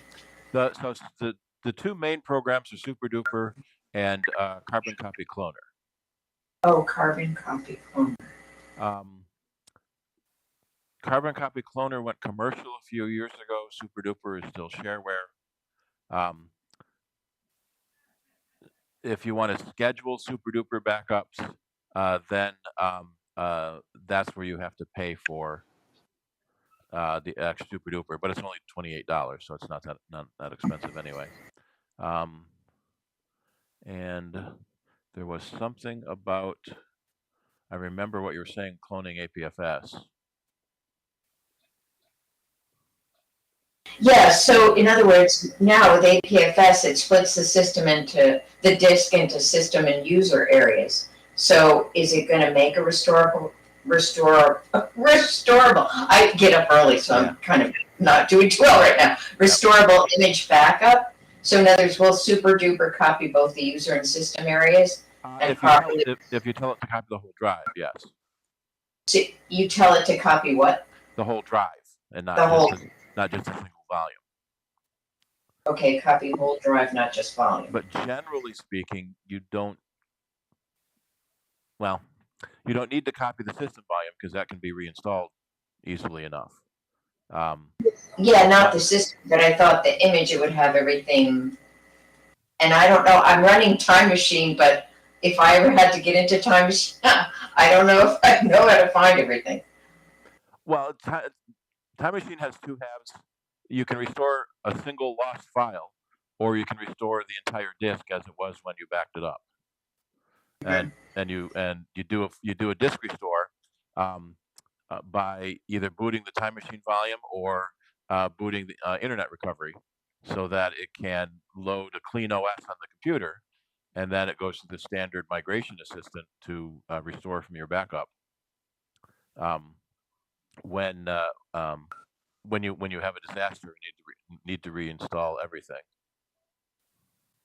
Right. I don't know, because from what I read, Apple says there's no need to back up the system partition because... There's no need because you can easily reinstall it. Some people like to back it up anyway. Right, I guess it's just my old habits. Yeah. But it's just that was one of the reasons they made the system partition separate, is that it separates it from the user data. So if the system gets corrupted, it won't affect your data, and vice versa. Got it. So, yeah, so having right. both the super duper clone and a time machine backup is a good safeguard in case something goes wrong during the upgrade. And do you think, I mean, I know you don't know, but do you think that it should be a pretty clean upgrade between Monterey 12.6 and Sonoma? Generally, yes, but it can also depend on how many upgrades you've done in the past. So say if the computer started with Lion and you've been doing the upgrades all along, sometimes it's easier to do a clean install of the new OS and then restore from your backup. Oh, I didn't think you could do a clean install. I thought, because I keep getting prompts that I have to install Sonoma from, my system preferences, and I thought I was supposed to not do a clean install, but just click on that and do the upgrade. That's the easiest way is to do the upgrade. Right. Then if the upgrade doesn't work, then you can use the internet recovery to do a clean install of the OS and then restore from your backup. Okay, and the internet recovery is what? That boots the OS over the internet so that you can install a clean OS on your computer, holding down Command R while you boot. And there's a couple of extra keys. Was it Command Option R gives you the newest OS the computer will take. Command Shift Option R gives the original OS the computer originally came with. Yeah, we don't want to do that because I think it's prior to Monterey. Yep. So, yeah. So if something goes wrong, then you're saying just do Command R while I boot, and that'll give me the latest operating system, which would be Sonoma. Right. Because they started doing that back in the Lion days when they stopped including system disks. Oh, okay. Because my understanding is because I have a Mac Mini 2018, I can't upgrade any further than Sonoma anyway. Well, there currently isn't anything newer than Sonoma. Right, but aren't they coming out with a new OS in the fall? Yeah, macOS Sequoia is coming out. Let me see what its requirements are. Mac Sequoia preview. And usually way down at the bottom, it will have its requirements. There we are. So Mac Mini 2018 and later, so you can run Sequoia. Oh, so I could. Look at that. Huh. But then I just feel like I'd have more problems, so I should better stick with Sonoma. A lot of people like staying one version behind. In fact, we recommend in general never install the 0.0. So later this fall, System 15.0 Sequoia will come out. Excuse me. And the adventurers who like to live on the bleeding edge. Not me. Right. Most people we recommend waiting until 15.01, if not 15.02, to let all the other people figure out the bugs first. Right. So I had another question. Is it okay to ask? Yep. So for now, I have Time Machine on my external drive. So right now I'm still running Monterey 12.6 until this weekend. And why is it that the external light, the drive flashes for long periods of time? So like, is it indexing? Because it'll tell me, for example, the backup is done at 8 o'clock and the next backup is 9. And it'll start backing up at 8:30. It just it gives me the impression it's always backing up, or maybe it's indexing. It backs up every hour from when it started.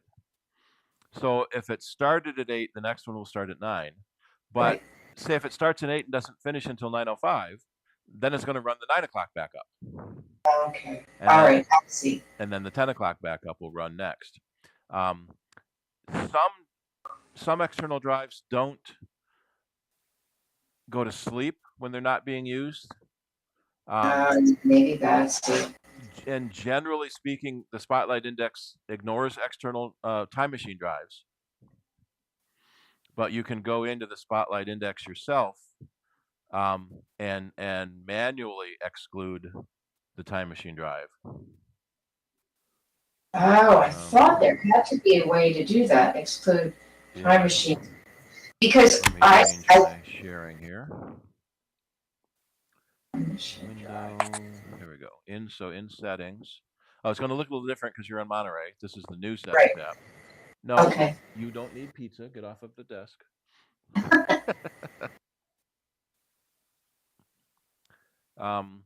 I can never find where things are because everything moves. So I usually just search for what I'm looking for.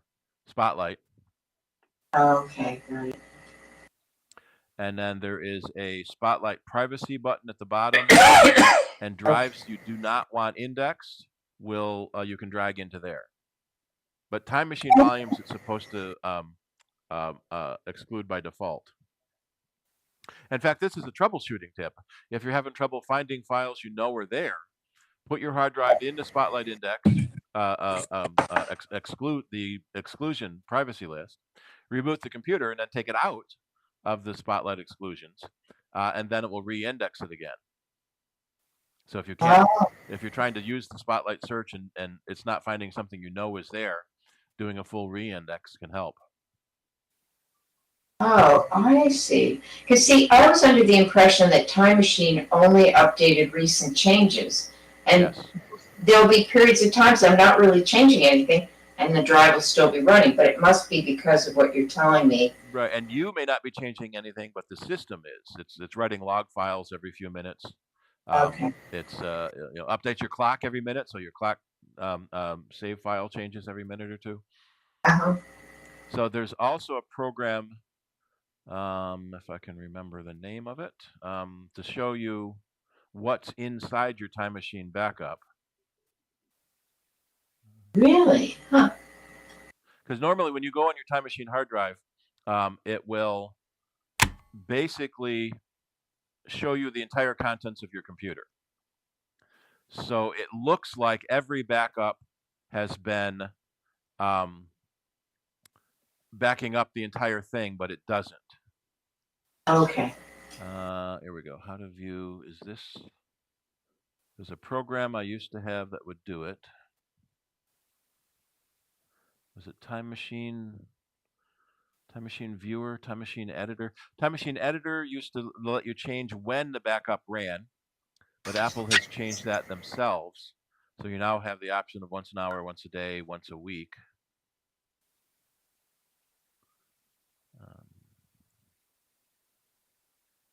I'm not going to find the name of that program because it's been a while. Oh, let me see if it's on my computer. Time Tracker? Was that the name of it? Time Machine Tracker. No. Yeah, see, that's a time tracking tool. That's not what I want. Time Machine. I know the log will tell you, but that's not very human readable. Oops, I got to make that bigger again for that audience. We'll get to your question in a second, Rick.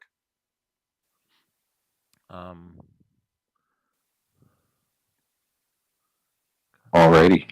Content display. How you can view what's known, not time capsule, Time Machine.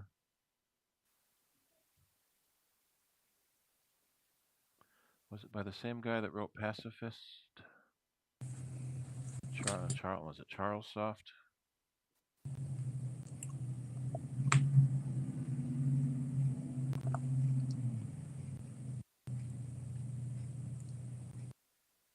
Yeah, that's his only stuff, so it must not be around anymore. So pretty much you keep Time Machine doing whatever it's doing. If it's doing once an hour, you just let it do that.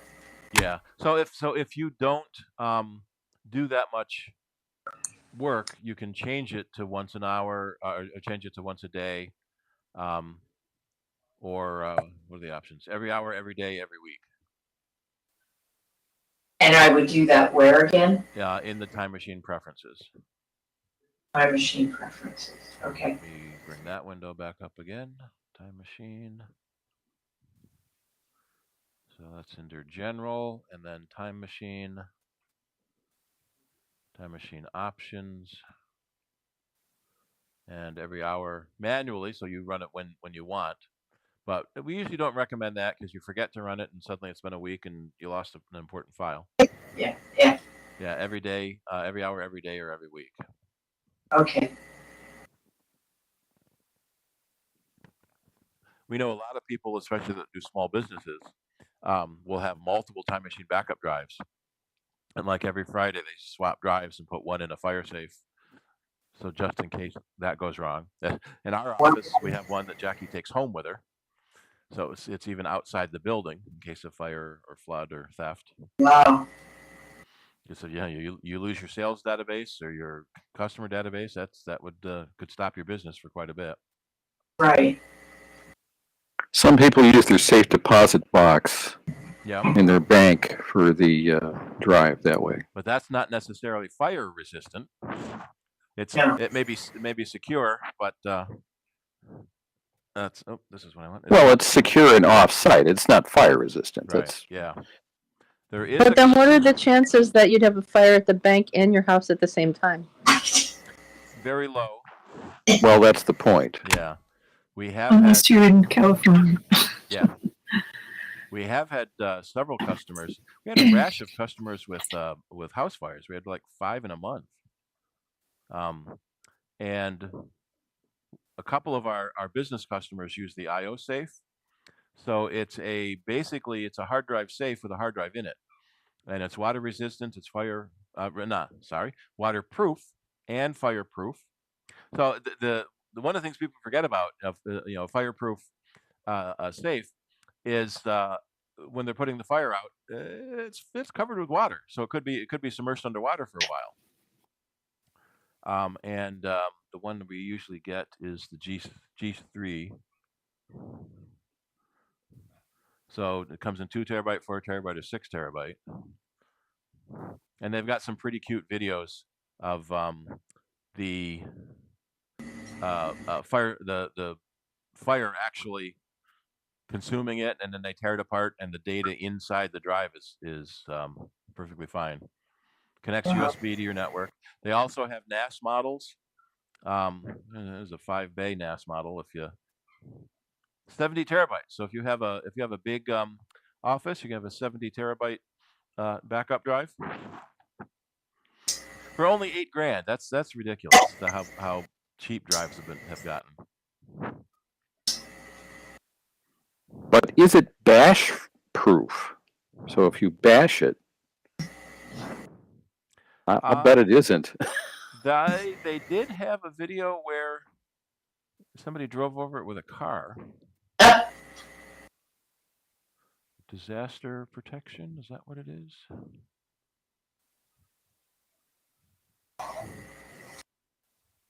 Yeah. I'm thinking if the ceiling falls down, it might be a problem. That was in one of their videos where the fire caused the ceiling to fall down, and so they had to use a backhoe to dig all the rubble off of the top of the drive, and still pulled it out of the fire, and everything worked. Wow. Let me see if I can find IO safe example on. Yeah, here we are. The IOSafe 1019 Plus is an expandable, fireproof, and waterproof network-attached storage device, capable of 50 degrees for 30 minutes, long and tough enough to survive most house or office fires. So, should disaster happen, you'll be able to bring your data and business back to life within minutes. But so look at all of the fire material around it, keeping the drives intact. Wow. Every IOSafe 1019 Plus includes the DRS data recovery service, which helps you get your data back, including. So a lot of people will have a second backup copy, but how safe is it? Oh, there was a famous story. It was Francis Ford Coppola, I think. His house got broken into. They stole his computer and his backup drive sitting right next to it. So he went on the radio and said, "You keep the computer, but please give me my backup drives back. The original script to Godfather is on there. I need my original scripts back, please." Wow. Did you have another question, Wendy, or we need to get through them all? I think that's it. I just have one quick thing, but this may just be a Monterey 12.6 oddity. When I do searches, I have multiple copies of things, and on my different drives, and they don't come up. I mean, the copies come up, but the fact that I have copies on different drives, you can't see that. So do I have to do the search on each individual drive? Or in the search window, there's a option to search all drives connected to the computer. Search And option. let me see if I can bring a picture of that up. And you want to make sure that those drives are not in the Spotlight privacy. Oh, okay. Oh, got it. That could be it. Is this it? There we go. So you can tell it what to search. It starts by searching the folder you're in, or you can search this entire Mac with all the drives connected. So this happened to be, they were in the recent folder when they started searching.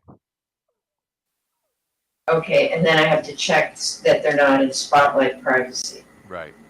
So you click this Mac, so it searches the Mac drive and all connected drives. Okay.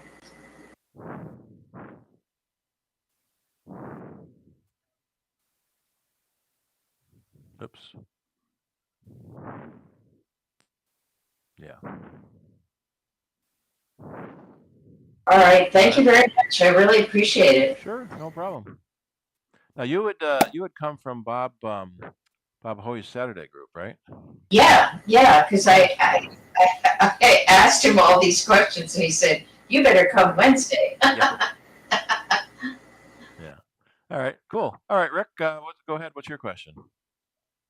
On Channel 9 recently, they talked about a huge data breach of all the credit card reporting agencies. And I went in to check at their website to see if my data had been breached. And yes, it had. Yeah. So then I had to go into Experian and all the other guys and did a credit freeze. Yeah. On all those. Yeah. So that hackers couldn't suddenly open up accounts. Right. In my name. So there's the credit agencies, especially Experian, got breached a couple of years ago. Let's see what day, October 2015, they got breached. So credit agencies have gotten breached quite frequently. The most recent one is from a company called National Public Data. Yeah, that's it. Then it's a company no one's ever heard of, but it is a basically it's a data aggregator. They buy data from everyone and sell it to everyone else. And the breach exposed names, social security numbers, mailing addresses, everything needed to steal your identity. There were 3 billion records in the breach, and pretty much every U.S. taxpayer is in this breach, just like the previous Experian breaches. Every U.S. taxpayer is in the breach. There's a couple of websites. There we go. NPD breach check, where you can put in your name and your state, and whatever state you've lived in, so you can go back and find your old stuff. Let's just find John Doe in New York, born in 1960. And yep, here, look, there they all are. So this website is obscuring their social security number, but the data contains all the social security number. So the big news is we didn't know this company existed. The data got breached. They haven't said how it got breached. Bad guys started selling the data on the dark web, and that's when it first came to light to see that this breach had happened in the first place. But pretty much every U.S. taxpayer is in this, except people that paid for the deletion services like deleteme.com. So NPD is a legitimate data broker, and if you ask to have your data removed, they will remove it. Unlike the illegitimate data brokers that ignore your requests and just keep your data anyway. There was an episode of Security Now where they talked about that in quite a bit of detail. There it is, Security Now. And how far back does it go?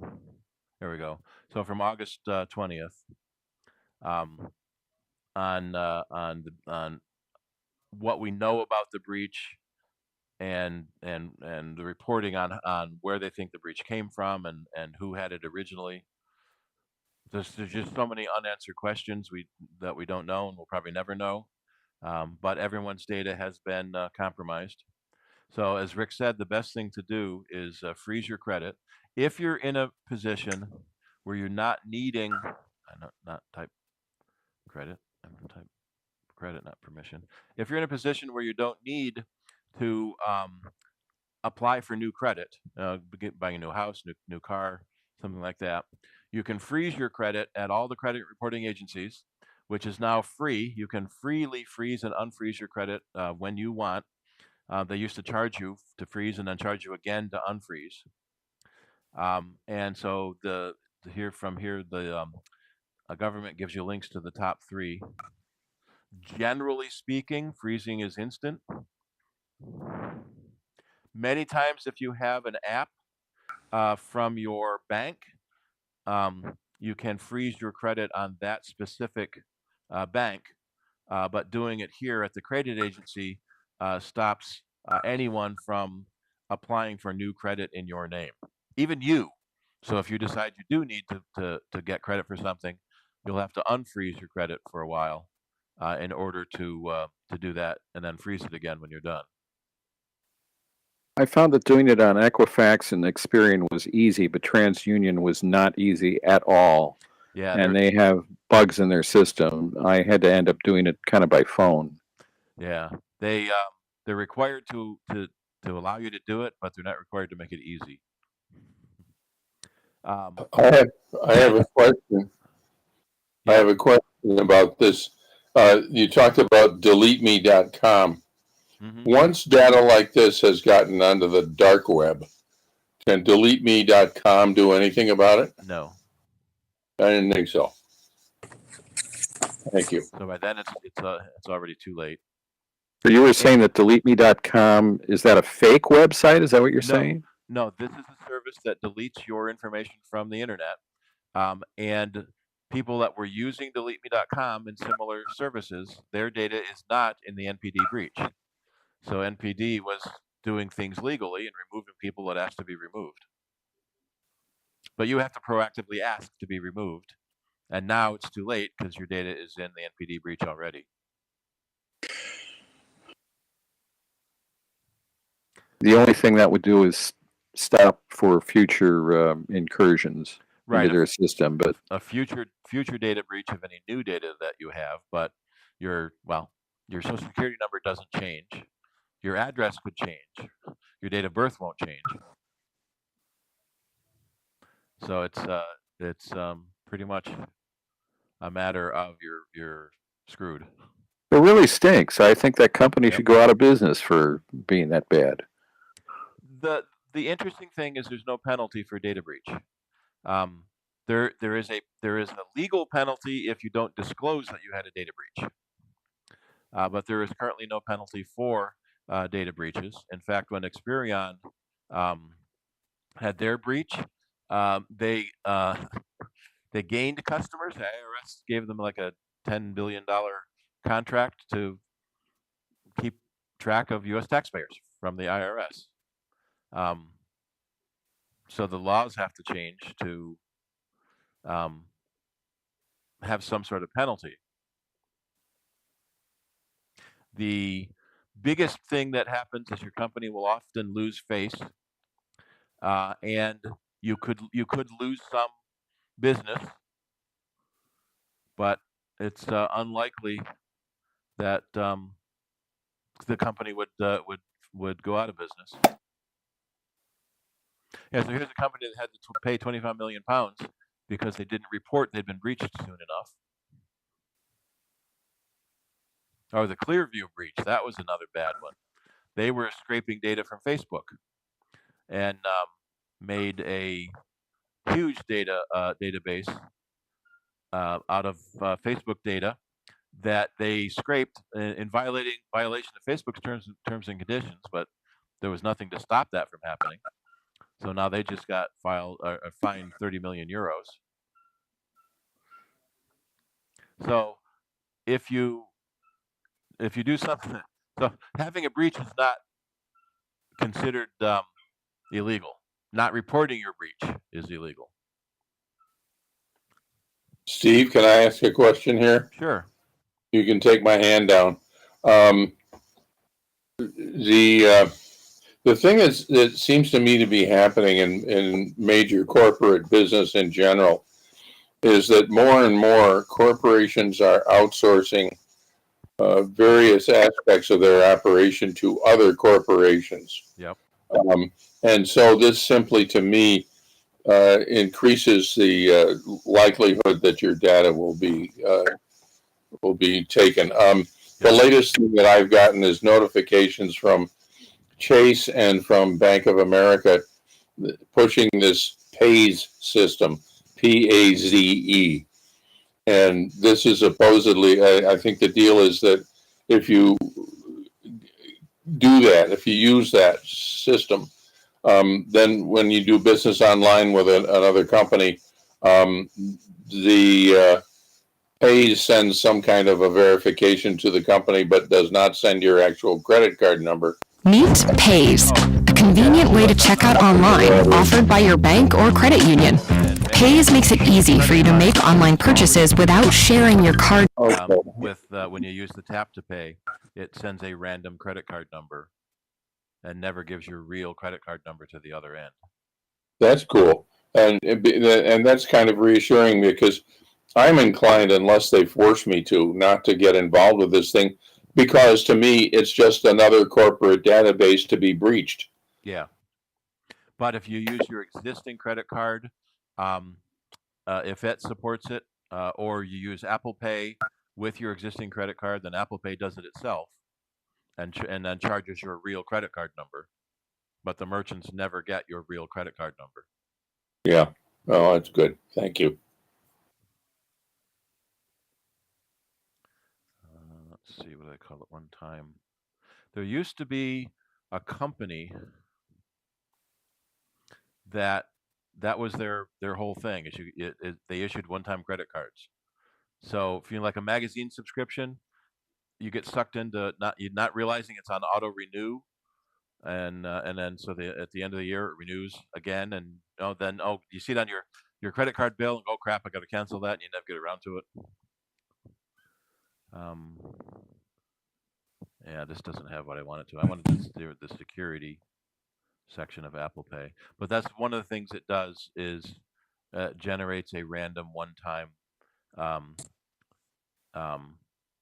credit card number for that specific company, so it can't ever be used again. A lot of times when you get a breach, the company gives you a free year of credit monitoring, but there's so many breaches have happened, and so many people have so many years of free credit monitoring.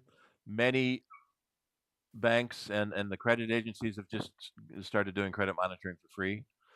Most of the time, your credit card and banks will already do that. I use a service called Credit Karma that you can put all your credit cards into it, and then they got bought by Intuit, so that's a little bit more confidence behind them. And so I get warnings anytime anything is done to my credit, and it shows you your credit history with each of the services. They're doing ads now about being able to raise your credit score by helping you manage your finances. Okay, well, I thank you for answering that question, Steve. Sure. Somebody else just started to ask a question? Yeah, Steve, I just recently received a letter from Ticketmaster that they have a data breach. It occurred in May, and I just received this. So the letter telling me. Yeah. But I too watch my credit, but they have worked with some third party outfit. Yep. A lot of times the breach can happen long ago. And they don't know it until the bad guys start selling the data. Oh, that's true. In this case, it was a group called Shiny Hunters, and they got information on 500 million Ticketmaster companies. And so, so Ticketmaster confirmed in a federal filing. So they have to file with the US SEC that they had a breach. And apparently it took them 4 months to get around to notifying 500 million people. Imagine the postage, 500 to mail out 500 million letters. Yeah, I know. Yeah. Yeah, I was. Whatever. What's postage now? 47 cents? That's $235 million.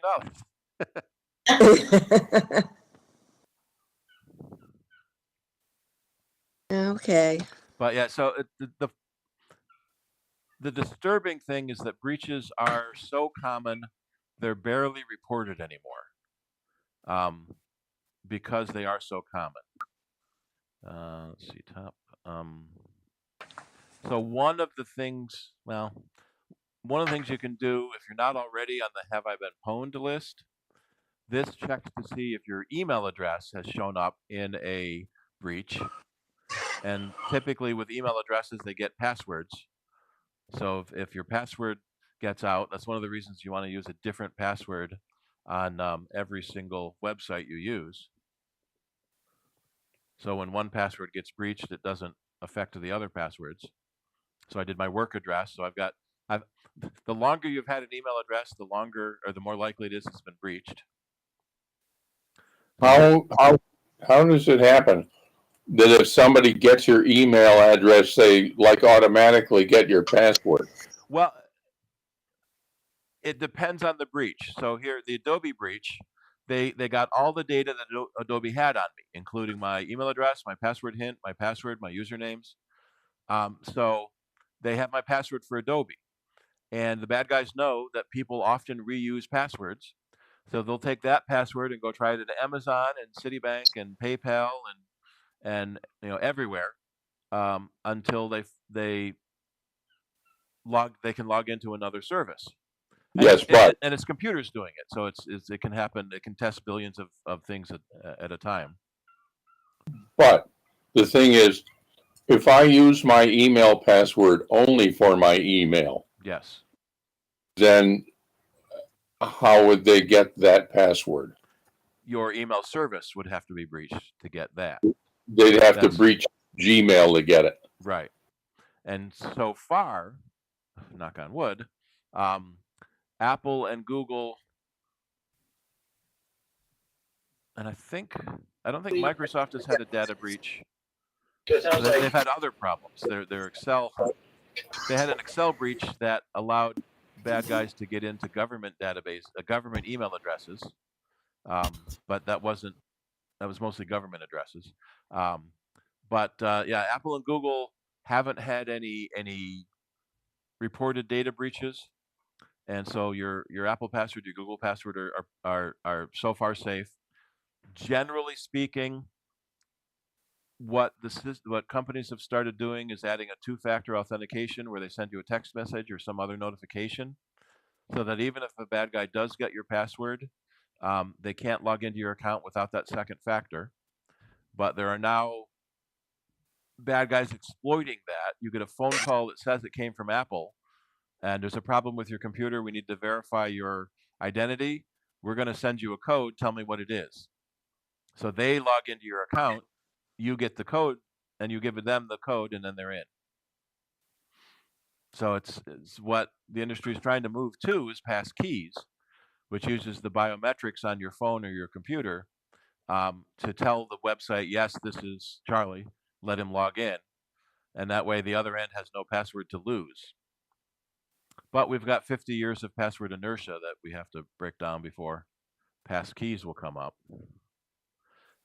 You may have started noticing some services asking you to create a pass key. Google has started doing it. Apple has started doing it.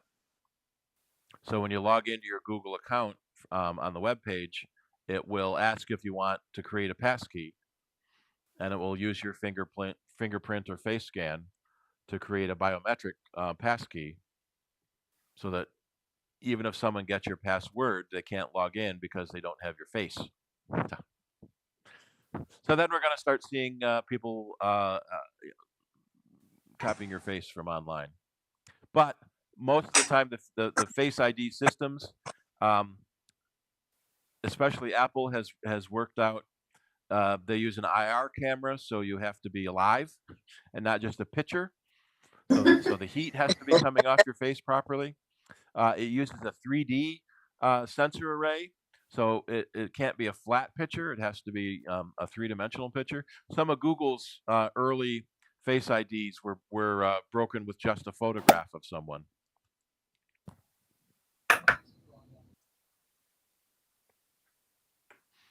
All right, yeah, go ahead, Bob. Yeah, I got a little spin on this. This isn't a password, but I just purchased something online, and I was surprised to see it's coming from Italy. So with shipping tracking, you know, it was in Italy, and then it had arrived in U.S., and I got an independent email alleging to be from customs. Yep. And they said there was a screw up with my zip code, and it gave me a form to fill out, you know, that it had my name and data, you know, zip code in it. I ignored that. And,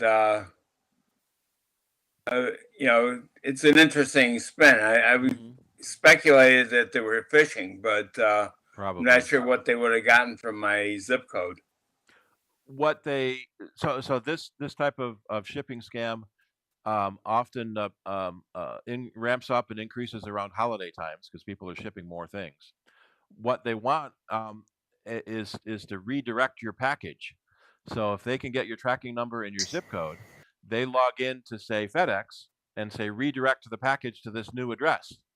And since they were able to log in with the tracking number and the zip code, your package then goes to them instead of you. I'm pretty sure I bought it with PayPal, and they've got my address loaded, so it should have my proper zip code anyway. Yep. I don't understand, but I'm just not going to respond to it. Yeah. It's only a hat for about $20 or something. So yeah. I ran into a problem. I don't know if I can find one offhand. One of the problems you run into, especially on Amazon. Yeah. So this ships from Amazon, but it's sold by a third party. Sometimes you don't notice that if it ships from the third party instead of shipping from Amazon, and then who knows where that third party is, and quite often you can't. So this third party is in Seoul, South Korea, and so you have to be careful where it's shipping from, and because that will usually give you the shipping time. So since this is coming from Amazon, I can get 2-day delivery.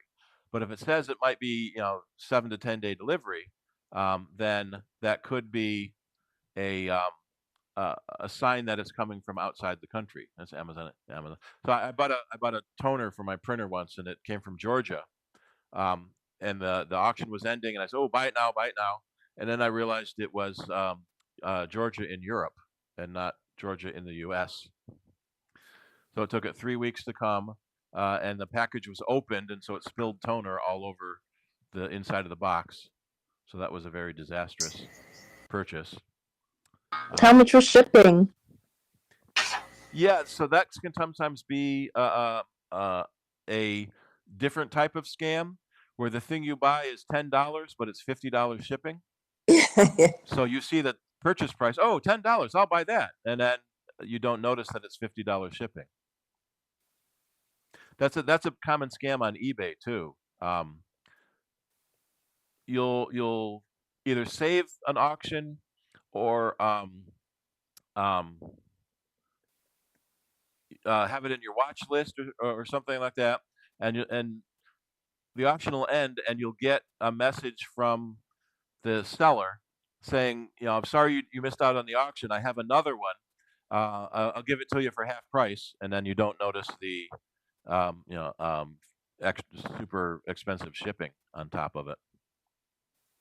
Yeah, these photo only scams. So you think you're going to get an Xbox 360 or PlayStation 5, and you don't read very closely that it says photo only. And so in this case, what was this one? Somebody paid £180 for a photo of a PlayStation 5 because they didn't read close enough.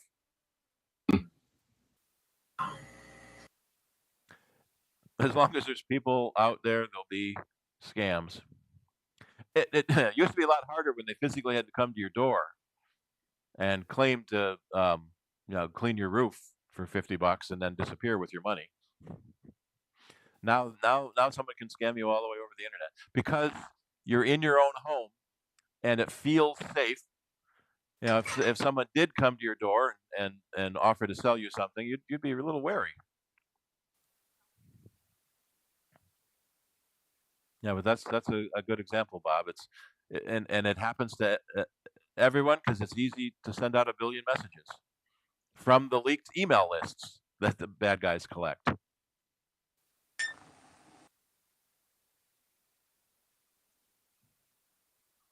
Yeah, gift cards. Never pay anything with gift cards. Gift cards are for gifts. There was a classic one going around where someone said the IRS was going to come and arrest you unless you bought Apple iTunes cards to pay them with it. And there was a police station that got the phone call and they started recording themselves and put it on YouTube. So the police officer in uniform said, "Oh, really? You're going to send the police and arrest us if we don't buy iTunes gift cards? How about I just write you a check?" No, we want iTunes gift card, And then read the number off the back, and then the money's gone before you can say what happened.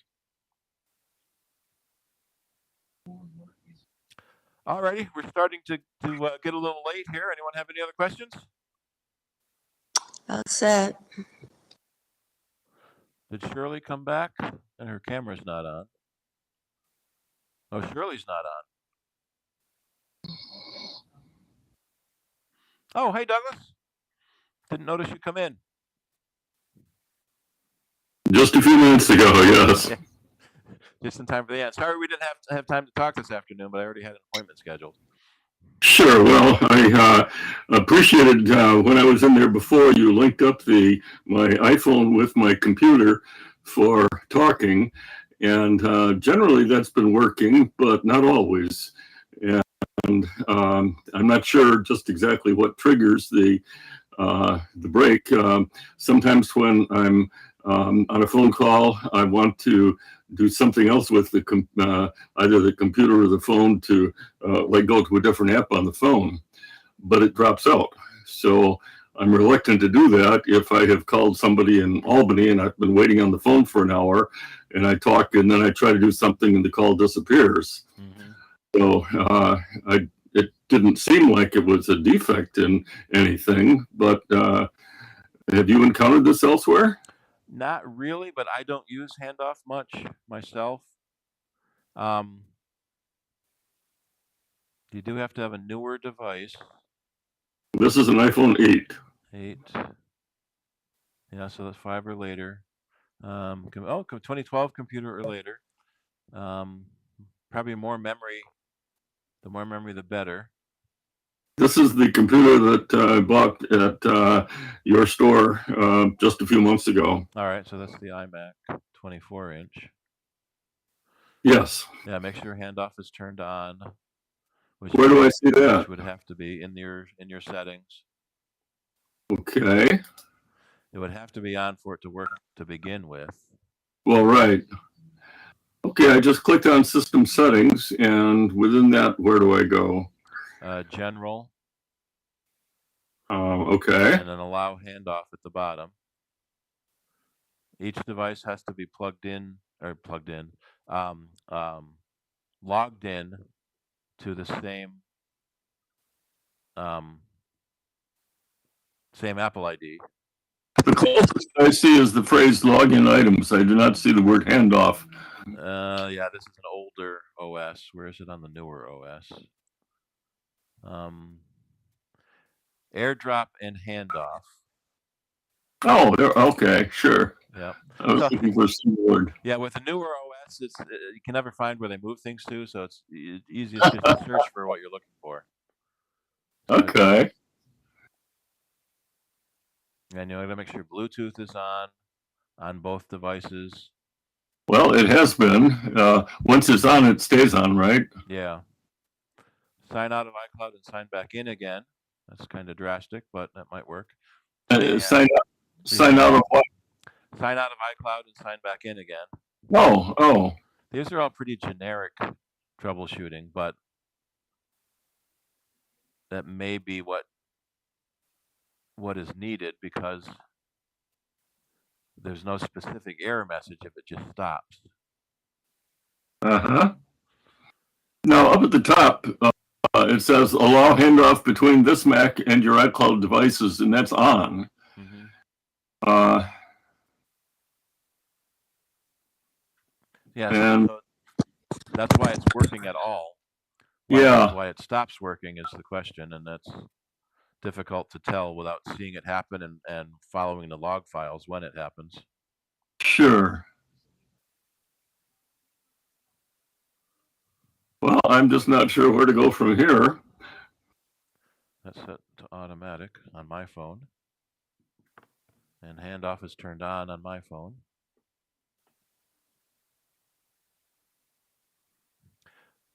Yeah, making sure all your devices are up to date. Yeah, sign out and sign back into iCloud on each device may help. And then then the general recommendation, erase it and start over again. But that's really drastic. Yeah, no. How would I sign out of iCloud? Go to the Apple ID setting and hit sign out.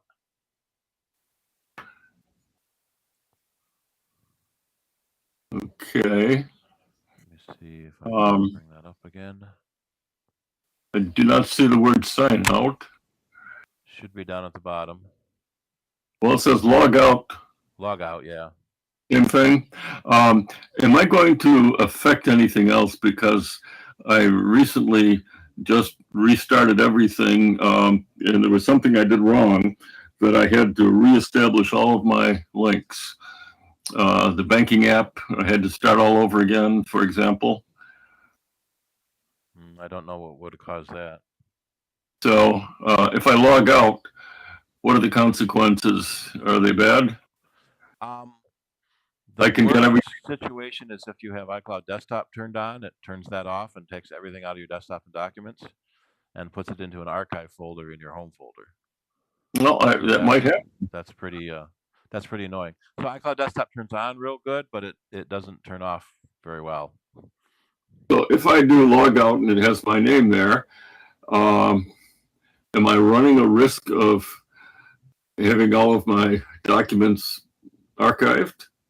If you have iCloud Desktop syncing turned on in the iCloud setting under iCloud Drive. I'm not sure if I do. It seems logical. That's a setting you would have to turn on, or answer yes when it asks if you want to turn it on. Yeah, I'm kind of reluctant to risk that. I would try it on your phone first rather than the computer first. See if that helps. Okay. So on the phone, I do that under settings. Yep. And under Apple ID. Under ID? Under Apple ID, yep. Oh, that's the very top one. Okay. And there should be a sign out at the bottom, I think. I mean, I'm looking on mine. Okay. Yep. If I see it out there, and then when I come back in, I will not have lost anything? Well, it's going to delete everything on the cloud from your. Well, it's going to ask if you want to delete items from the cloud on your phone, and then It will ask, so I'm not going to automatically delete them. Right, and then when you reboot your phone, you can sign back into iCloud. Okay. So Apple ID password, and where it says turn off, I just leave that alone. So don't know. Well, you type in your password and then you're turning off Apple ID and signing out of iCloud on that phone. Okay, I just use Touch ID to come back in, but under search, do I put in my password? No, you have to know your password. I do. So where do I put it? When you tap sign out, it will ask for your password. Oh. Huh. Did not see that.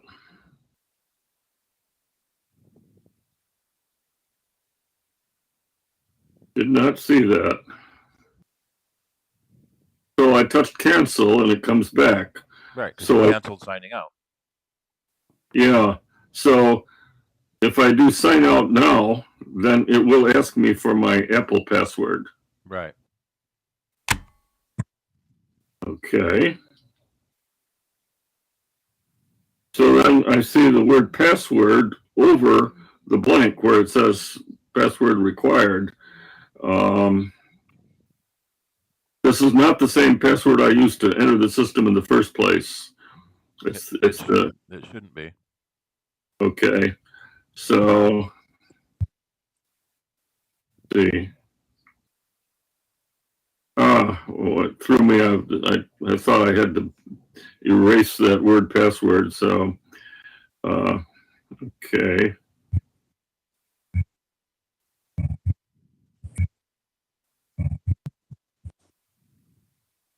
Okay, so now I've entered the password. And what do I do with that now? Tap sign out or turn off or log out, whatever it says. Well, I've gone past that page. Okay, so what is it asking for now? It says enter the Apple ID password, and then to turn off, find my phone. I know I don't need that. And it says turn off is another option. Is that? Yeah. Oh, okay. Verification failed. So it means you typed the wrong password. Huh. Might have been a typo, or it could have been the wrong password completely. And it's not the password that I used to enter the computer in the first place. It shouldn't be, but it could be. You have to know what your Apple ID password is. Well, I just used an Apple ID password elsewhere and it worked. Well, I'll try this.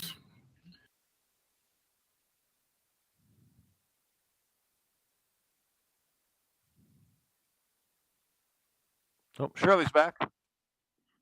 Sorry, I keep getting thrown out of the computer. It's not me. I'm not even home tonight. I know. It just suddenly everything freezes and then it says, sorry, got to restart. So I don't know what's going on. Sounds like you need to have someone look at it. Yeah, it does. I wonder how soon that'll happen. Yeah. Well, I think you're back just in time to close out. I know, say goodbye. That's yes. what I wondered. So yeah, so Douglas, all right. after you sign out of iCloud, turn the phone off. Yeah. Wait a minute, turn it back on, and sign back in. Okay. And then see if that helps with the call dropping.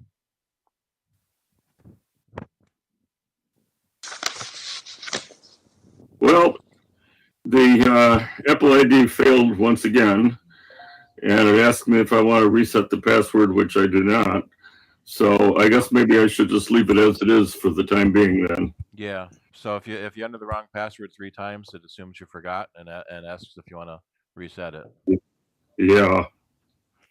Okay. Well, Guess I'll have to deal with that later since it's almost time to close the meeting. Yeah, I appreciated seeing you today, and it just seemed like it was a follow through from our having paired the two devices earlier. So it's not pairing; it's handoff. Okay. Handoff happens only when they're paired, right? No, it's not paired at all. Pairing is a Bluetooth feature. Oh, okay. Okay.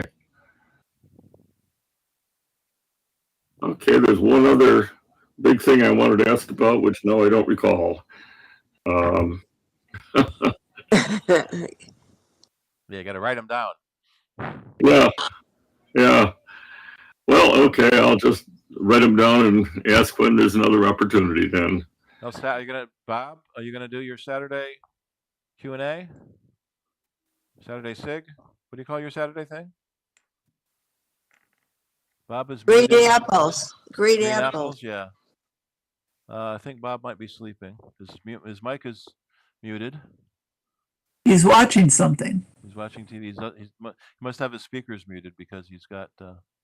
He's watching. Here he comes. Hey, Bob. You gonna do green apples, Bob? You're muted. Can't hear you. Can't hear you. Yes, the answer is yes. Saturday, I'll send out an invite to everybody on my list. 3 o'clock. And if you want to get on Bob's list, you can send him an email.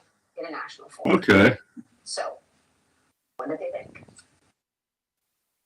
All right. Well, then, did you finish up the Apple news, or did you jump into the questions and got lost? No. We finished. Okay. Everything. All right. So when I signed in as a user, I did not see my picture, which is fine, but I'm just curious about that. Yeah, at the bottom. You have to, in the bottom center of the screen, there's a camera icon. Oh. Where you pick which camera to use. Ah, okay. Well, I did not, so that's just as well. Okay.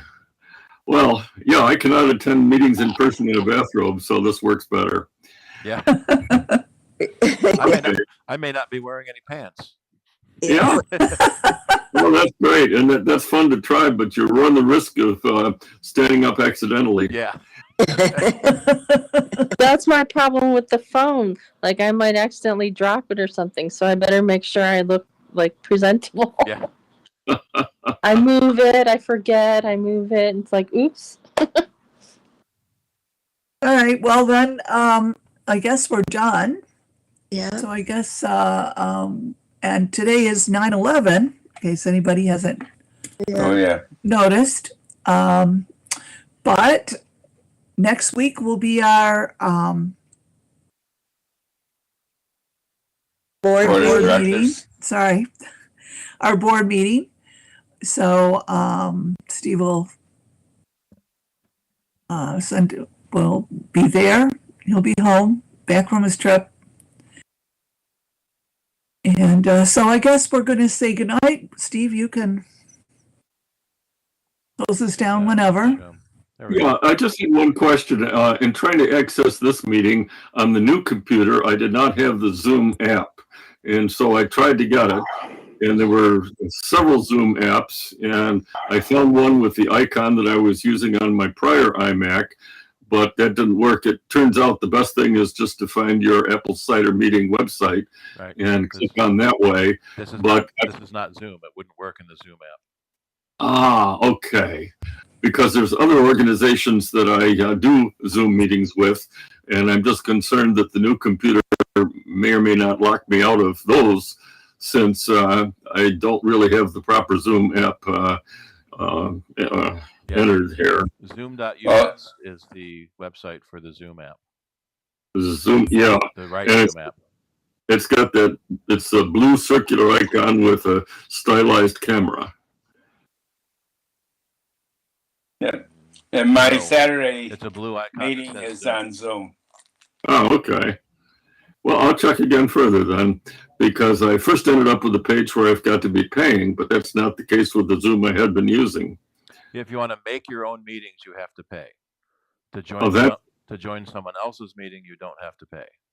That's what I've been doing and not creating my own meetings. So I'll just create my own meetings and I don't pay. You get 40 minutes. Right. Yeah. For free. Yeah. So what I have to do is go back to the App Store and find. It's not in the App Store. It's on the Zoom website. Oh. So I just type in zoom.com and then find it that way. Yep. Excellent. Well, that's very helpful. Very helpful. I would have spent a lot of time if you hadn't told me that. Okay. Well, that's a nice cap for the end of the meeting then. Thank you very much. You're very welcome. Okay. Take care. Yep. Okay. Good night. Good night, everyone. Good night. Good night. Night.